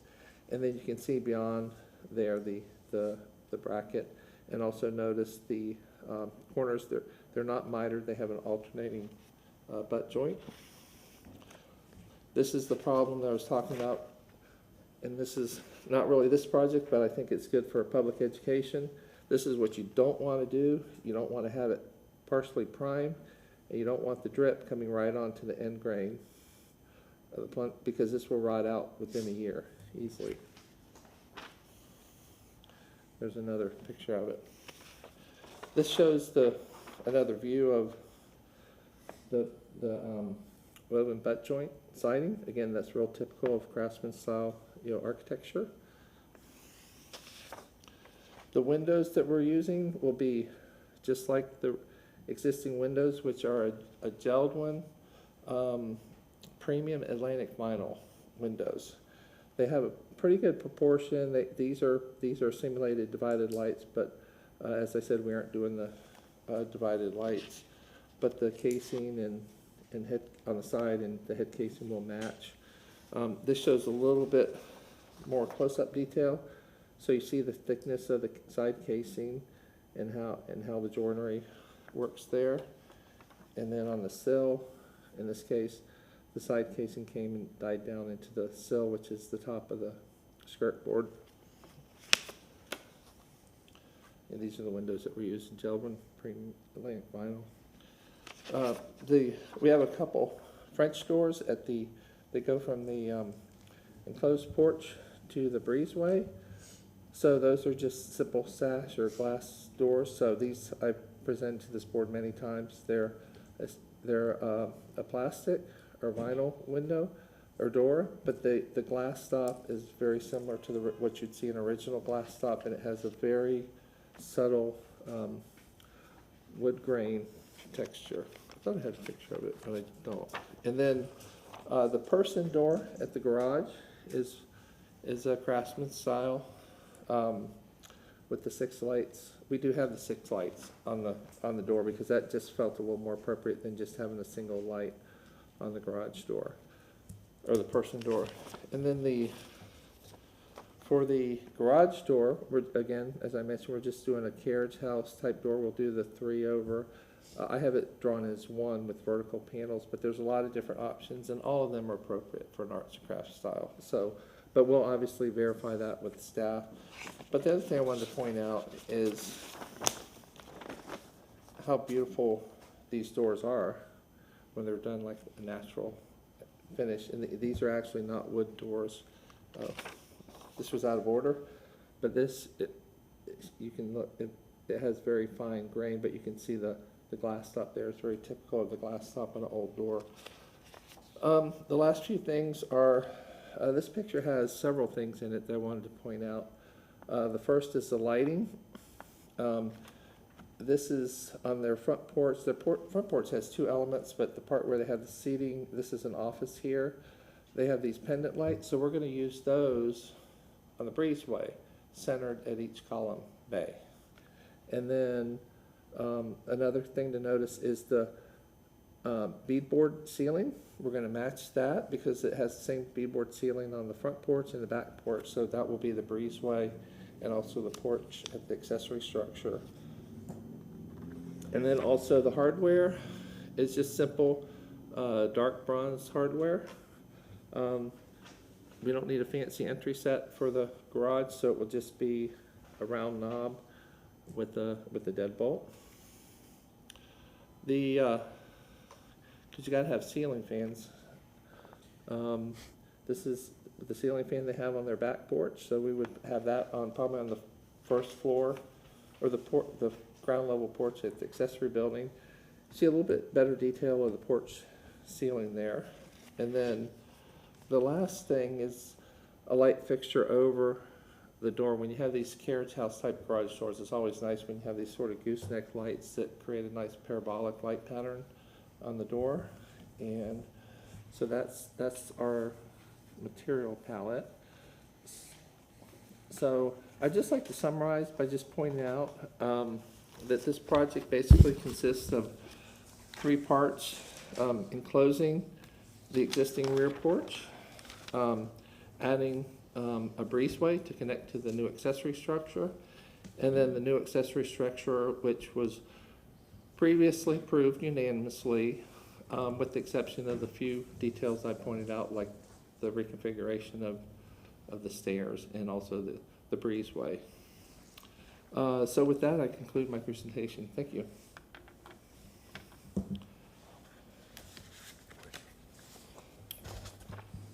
And now we'll move into our staff report.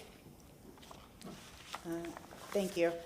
Elaine Lund, Historic Preservation Staff. Staff found that this project was consistent with the Seminole Heights design guidelines. I have no further comments at this time, so I am available for any questions. Thank you. Okay, we'll ask if there's any public comment. Seeing none. We will now go into our questions. We'll start with Commissioner Sutton.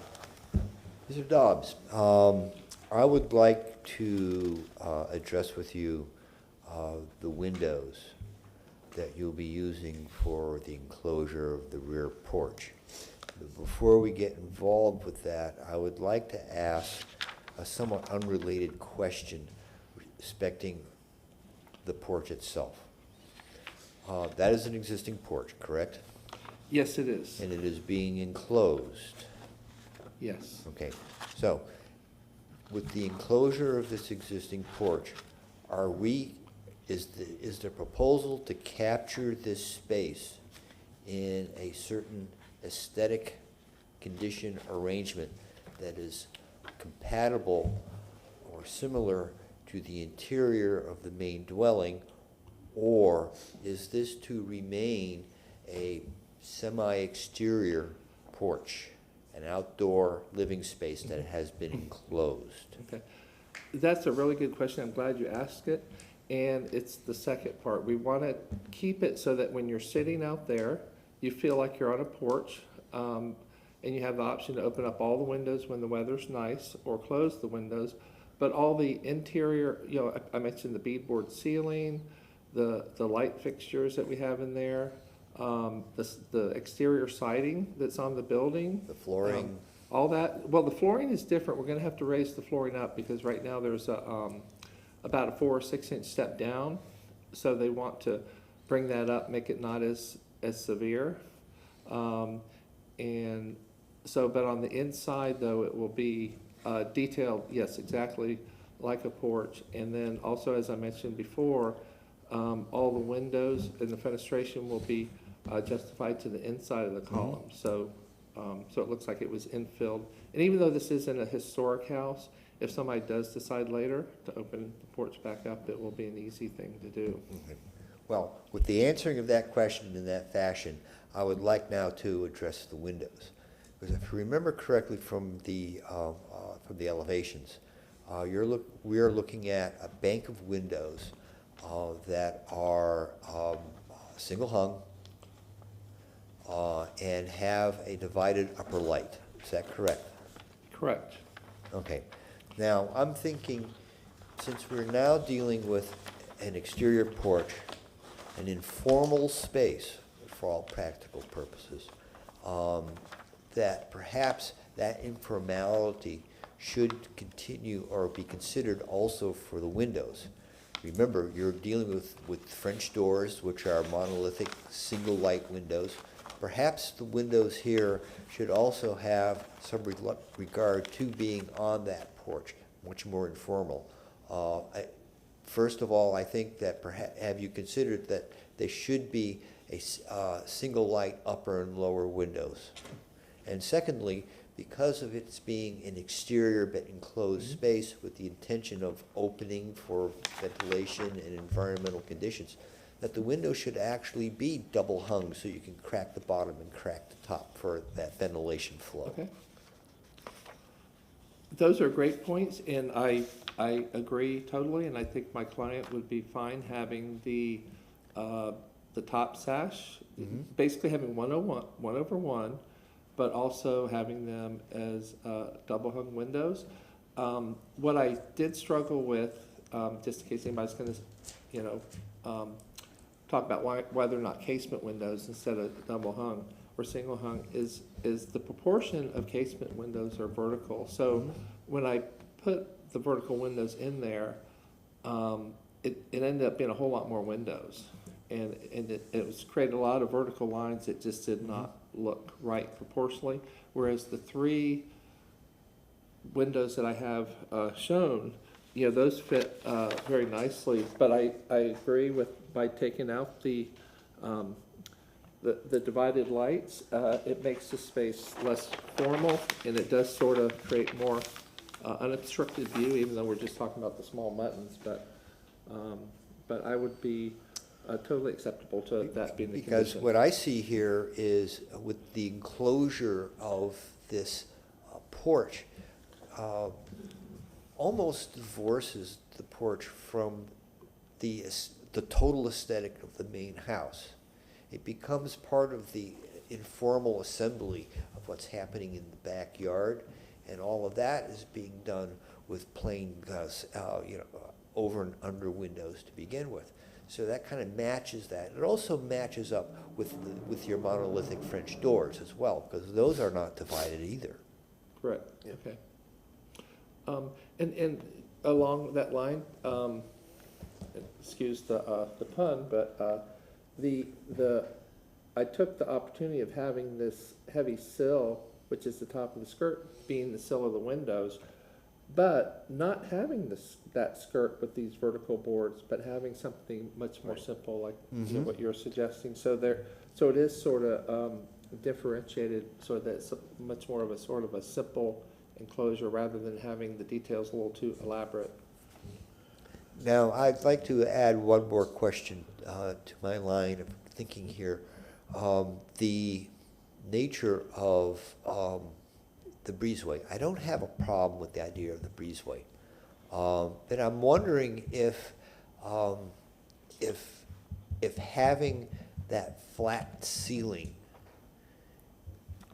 loses for you some of the airiness that more of a ceiling that follows the truss line or the rafter line would perhaps be available to you. Have you thought of that as part of this plan? Well, you know, it's again, that's a really good question, because when I was putting together the samples of other breezeways and stuff, I came across that picture that had, and I'm trying to find it again, that had that particular breezeway. Oh, here it is.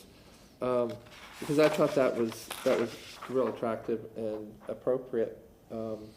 So, yeah, if the board is leaning towards recommending doing something like that for the ceiling, you know, I think that would be fine. It'd be a little challenging with the structure, just because we would we'd have to have either a ridge beam that went from here to here, or have collar ties or something. But I understand what you're saying about. There's a certain garden structure Yeah. quality to it that I think that it needs to have some manner of simplicity to it as well too. Right. But wouldn't you say that sort of adds a little more complexity by having the exposed? All the rafters? simple stuff is complex. Yeah. Okay. All right. That's all I have for the moment. Thank you. I think also, in that vein, is that you were intending to have the pendant lamps in there, and that would give you more mounting height and not have, like, in this elevation right here, you can see that not much, that pendant light can't hang very far Yeah, down at that's- all. Mhm.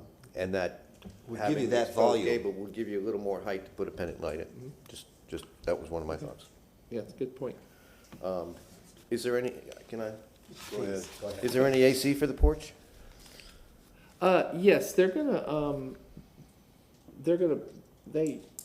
they talked to an air conditioning company, and because their unit was slightly oversized and all these windows are insulated, they're being told that they can probably work it off their existing unit.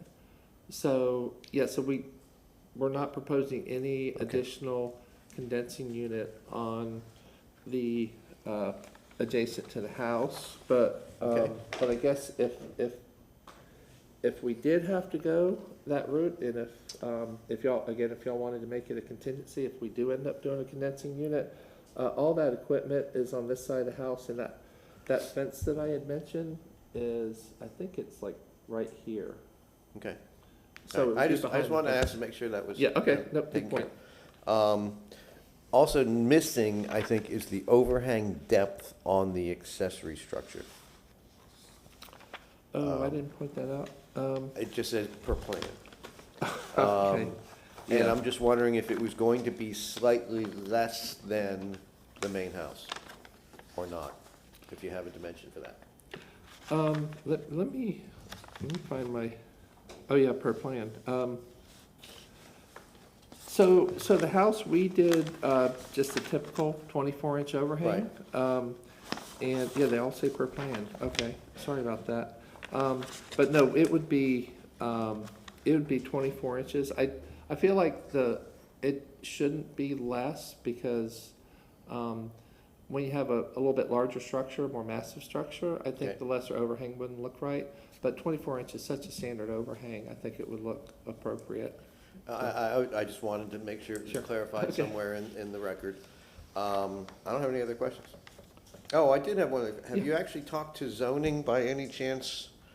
Have you had a pre-plan review with zoning or anything else like that about connecting the accessory structure to the main structure and whether that makes your accessory structure not an accessory structure anymore? Yes, I have, and they didn't have any comments at our HPDRC meeting, but it is in the code that you're allowed to connect an accessory structure with the primary structure, with the covered walkway, with mainly two conditions: that it remains open on both sides, Right? and it's not wider than 7'3". I don't know where that dimension comes from, Great number. but I think that was an interpretation that Gloria Moreta did back in the day. But, Yeah.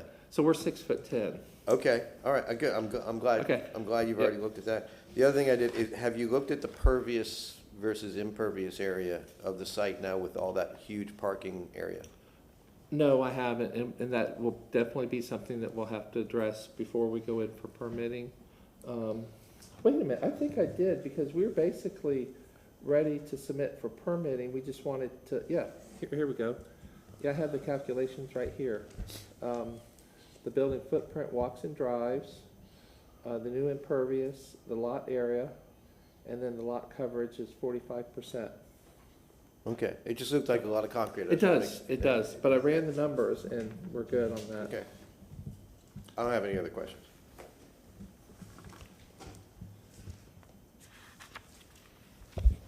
As always, you do a nice job. Oh, well, thank We you. appreciate it. Yes, indeed you do. What is the material on the skirt? On the existing house? house? It is, it's not 1x6. It's actually, it's it's actually probably about 3/8 or a 1/2 inch by 5.5 inches. And the contractor that did this didn't do a very good job because he used finish nails to nail it. So, wood obviously moves a lot, and he did prime it, so it moves a lot. But yeah, I think he just used sections of fence, like fence slats, because it kind of has a little bit of a rough texture to it. I was trying to see if I had a more close-up picture of it.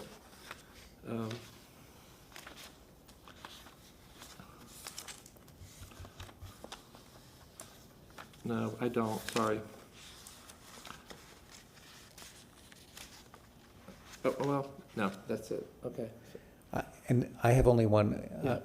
no question, just a comment. And that is that I think the double hung window idea is very, very good. And I personally love my double hung windows. But the other thing is that the casement window, since you've now sort of divorced the detailing of the enclosure for the rear porch from the house, that if you were to lower not match the line of the skirt, but you could make those windows a little lower and perhaps then use a casement. Only a comment, not a. Okay. you know, Well, I would nothing like to that address it though, because Okay. that is something that I did look at in the Okay. design early on, because with something like this, yeah, you almost, like the New Orleans vernacular, maybe take them all the way down to the floor, but, it didn't look right, and, you know, with regulating lines, and, you know, that Frank Lloyd Wright did so much of, just having those continuous lines, even though there's things vary between them, it kind of ties everything together. And so that's sort of what I use to determine the sill, because it is pretty low, it's actually less than 2 feet, so. All right, thank you. No further comments or questions? Can you bring up your site plan? Sure.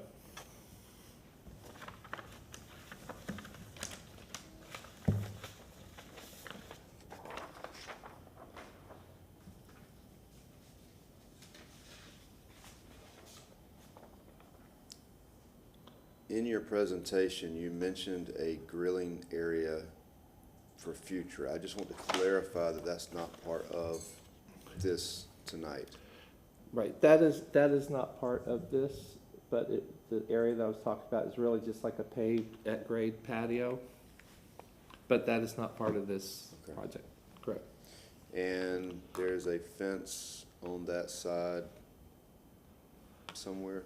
And I'm actually questioning because I couldn't remember exactly where you said to put the fence. Yeah, the fence goes all the way down to here, and then it goes here, and then the one that we're gonna be replacing will be along here and then here. So will it tie into the home on the other side as well, or no? Oh, yeah, it'll tie, there's actually it already already, does, it okay. sort of shows it there, so, yeah, we'll tie in here. And then, you know, we'll have the gates there. This comes off the back corner. Okay, so being you mentioned the gates, I know you showed us a picture of the fence, but what's your thought processes on the gates? I knew y'all were gonna ask that. I don't have anything, but, hopefully the board will allow me to work that out with staff. Is the intent to match the Oh, fence? absolutely, yeah, it would match or be very similar to, yes. All right, so then I have another question regarding the fence. What is the height of the fence that you showed us? The height is 6 foot to the top of the wood fence with the boards, but then above that, you're allowed to go a certain percentage. I think it's 16 or 18 inches, as long as it's, I think, 15% open, or 50% open. So that's how you get that extra I height. knew it looked higher than 6, that's the reason I asked. Yeah, yeah.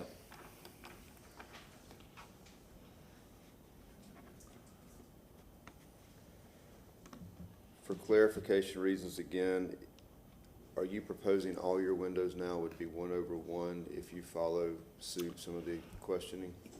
All the windows are 101, with the exception of where I mentioned like the awning window at the bathroom. But the ones at the sunroom or the porch that we're enclosing, those will be double hung. But all the other ones will still remain as single hung. Just because, you know, I know my client's gonna frown at the additional cost of double hungs, but single hungs, when they're, you know, these gentlemen premium Atlantic vinyl, they look like a double hung. You know, they just don't function that way. So the line of questioning is actually because of if there's divided lights, would they be SDLs? Would they Oh. be? Well, there's no divided lights on any of the work that we're proposing under this application, but if they were, they would be simulated divided The lights. porch windows, and we're not, yeah, the porch enclosure windows, I'm saying. But we're not If doing we divided change lights, that, right? then That it was would one be of the different. Okay. comments. Yeah, right.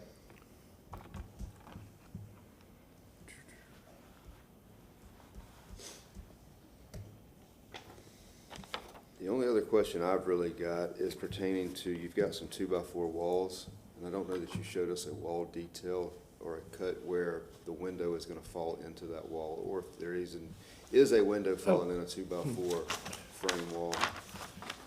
Sure. Yeah, I have a wall, the gable end wall section. So, when you use vinyl windows or metal windows, it's a little bit different.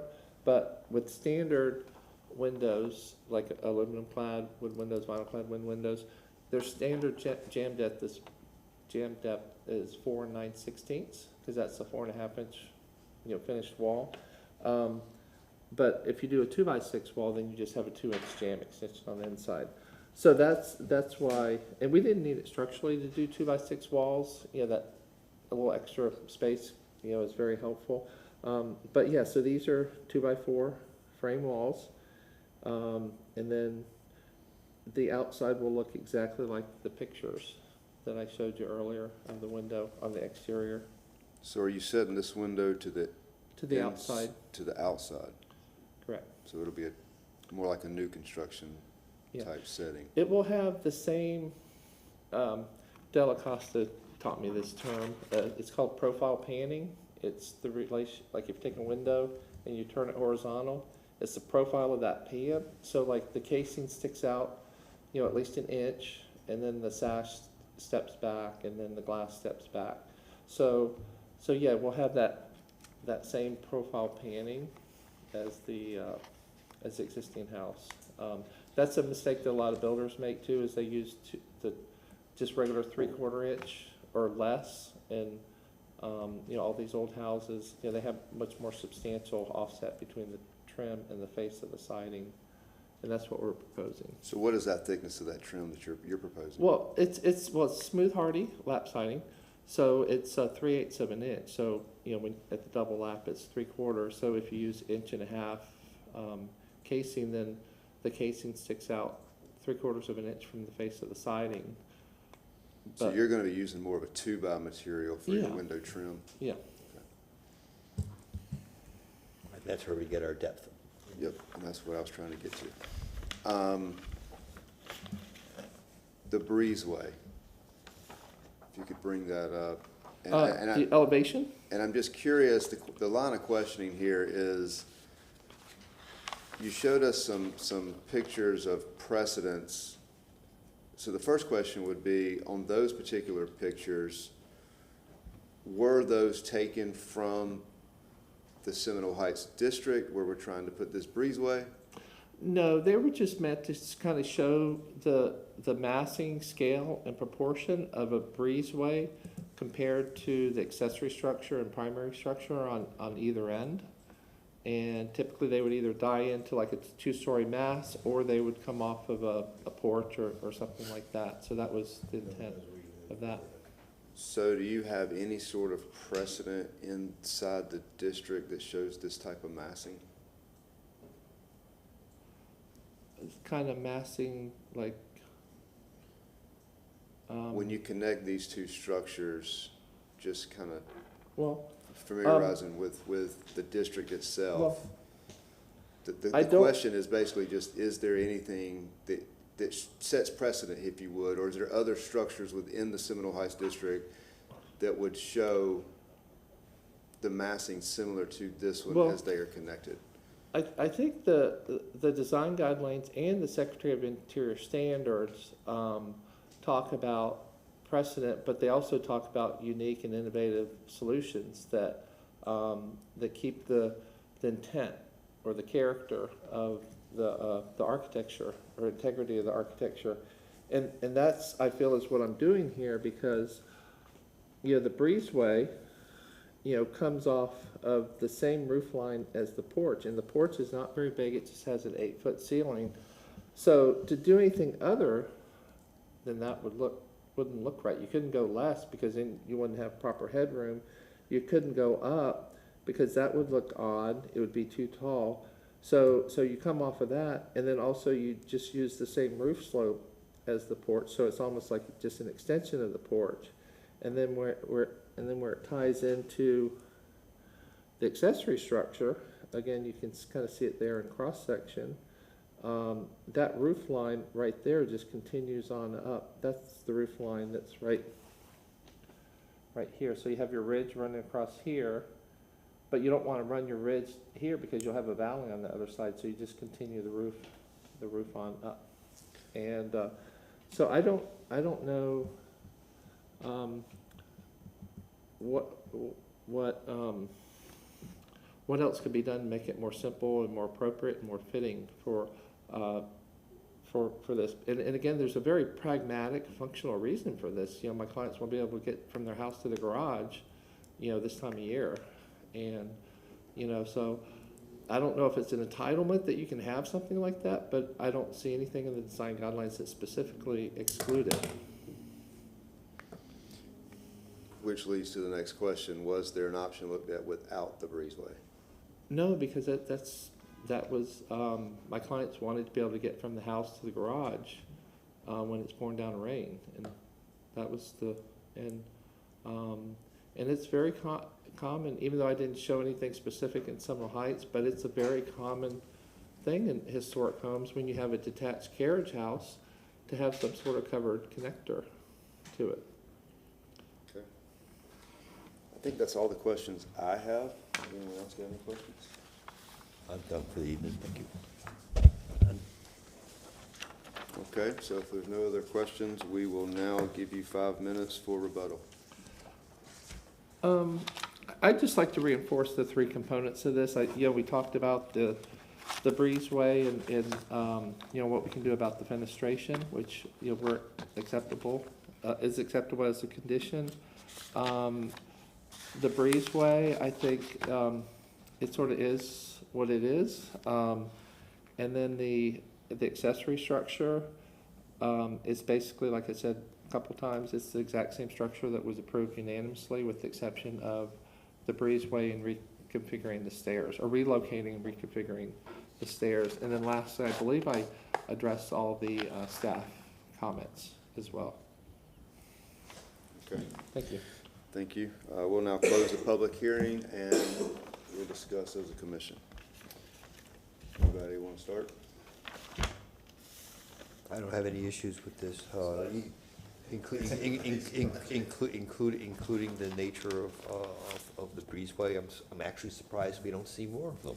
Yeah, there's nothing prohibitive in a historic. I mean, I'm thinking of it as, a sideways porte cochere in some respects.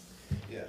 But there's two other items that I think we need to make sure that we address for coordination. One is the new gate, as they may occur. We know we have one at the driveway. We may have a replacement on the other side of the dwelling. Yeah. Okay. That one has to be replaced, for sure. Okay, it may or may not be, but, that's neither here or there. And then we have the nature of the scoring of the new concrete work. Right. But if it's behind the fence. It's behind the fence, but I'm thinking that, there should be, because everything is now hemmed in so architecturally back there, that there should be at least some passing consideration as to an appropriate scoring pattern. Because there's so much of it, it's as much part of the architecture as everything else that's happening back there. It's a design opportunity, actually. Actually, yes, you are very correct, yes. It is. I would hope that it would be. Sure, yeah. It could perhaps even be permeable concrete. Could be anything. Because there's well, But hence if the. we're doing concrete, then there's permeable concrete and there's impermeable. But he doesn't need. But he's within the That's why code. I asked about the permeable It does look to be way over, just looking at the picture and how much is covered. I'm very surprised that it's only 45%, but I agree. his numbers say that, and. It's that front yard setback that saves you. Yeah, That's his, that's his dealing with permitting. yeah, and that's, really and truly, that's really not under our jurisdiction anyway, but, I think the scoring pattern would definitely, Well, you have the scoring pattern, but he's also adding the brick into the ribbons. Do you want to bring brick into the back? I don't know. Yeah, But it's, like you say, it's an architectural opportunity that should be taken advantage of because of Right. what's happening back here. even edging it would be nice maybe to have like a brick edge along the breezeway slab, to the tie oppor- things in together, and that's, That's to be considered. yeah. yeah, the opportunity is huge. It could actually almost become an outdoor patio that also gets to be It doesn't used have cars on it. to, Yeah. back your cars out. It creates an outdoor space. There's a lot of advantages here and opportunities for the homeowner, for sure. Yep. Especially if you start doing some inlays and different things. But again, a lot of this revolves around budgets and constructability. Right, I mean, that comes down to the homeowner. You know, some of my questioning was really lined around just, I mean, I'll throw it out there, I'm not crazy about the breezeway, even though it is designed very well. It's not the design that I'm not crazy about, it's just Its existence. the location, knowing the neighborhood, the massing does seem a little off. It's also, It looks like something to me that would look more like it would be in Hyde Park, not Seminole Heights. And so that was the line of questioning for myself. yeah. I'm never a big fan of enclosing porches. You know, again, just if we're gonna throw it all out there, I'll throw it out there. I mean, enclosing historic porches. I'm not a big fan of enclosing porches. I'm a person that likes to design outdoor space, and I like to utilize that. And in this particular case, you know, if it were my home, I would probably be looking at maybe some screens, but definitely not. But again, it's not my Right. home, so I'm not here to pose my opinion. I'm just not a big fan of enclosing, especially historic porches. So let me Right, add that, right. especially The historic porches for sure, that's a major, you know, undertaking. So, you know, I'm not arguing the design is not bad, or is not a good design. I mean, I do think you made a very good comment about the breezeway. If you open it up and make it a little more airy, I mean, that was a very attractive breezeway that he presented as precedent. Yeah. But I can assure you, I don't think it's in Seminole Heights. No, So, but again, I would argue that, you know, when you build new, this is new construction. The house is new construction, you know, the breezeway is new construction, the accessory structure is new construction. None of it's a contributing structure. That you're allowed to, you know, do things contrary to neighborhood precedent as long as it's compatible scale and massing. but did you see the house beside it in the pictures? It's a tiny house, It's the size of the accessory structure. yeah, but the house on the other side is humongous, it's massive. The white one is big. No, I can assure you, no, I'm not gonna say that anything exists in Seminole Heights like that, or in Tampa Heights, or anything else.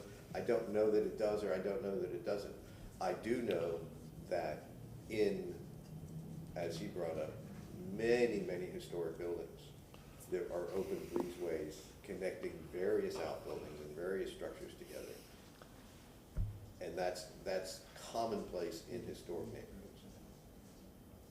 Typically, and that's And nationwide. again, I'm not arguing that point at all. I mean, again, I understand the functionality behind this. Right. No one wants to walk in the rain, especially when you spend this kind of money on a home. Right. I get it. And the other aspect of this whole thing is that none of it is visible from the street. None of it. That breezeway is not visible from anywhere on the street. I understand. Yeah, Or from an 8-foot fence.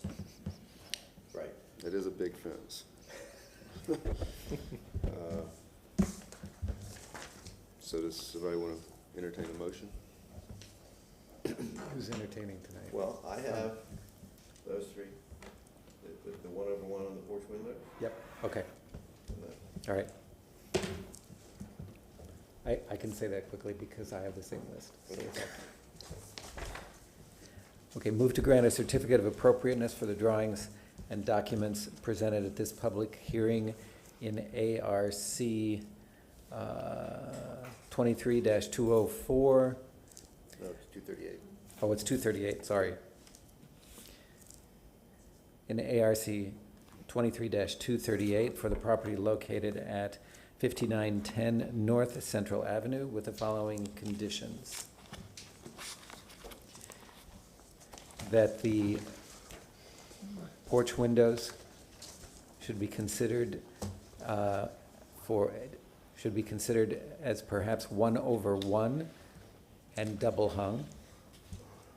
That the gate design should be submitted for final coordination to staff, and that the ceiling should follow the structure in the breezeway, that the ceiling should follow the structure in the breezeway, and that the scoring of the auto court should be presented to staff for coordination. Because, based upon the finding of fact, the proposed project is consistent with the Tampa Heights, is this Tampa Heights? Or with the Seminole Heights design guidelines of the city of Tampa for the following reasons. It is compatible in scale and massing with those requirements. Do we have a second? I will second that motion. All right, before we vote, do you understand the Yes, conditions? I do. Thank you. All in favor, say aye. Aye. All against, nay. Passes 3-1. Oh, I'm sorry. Oh. Yep, so we need a motion to receive the documents that were presented tonight into, I move that we accept into the record all the documents shown in the proceedings this evening. I second the motion. all in favor? Aye. All right, motion passes 4-0. Now we can get, meeting's adjourned.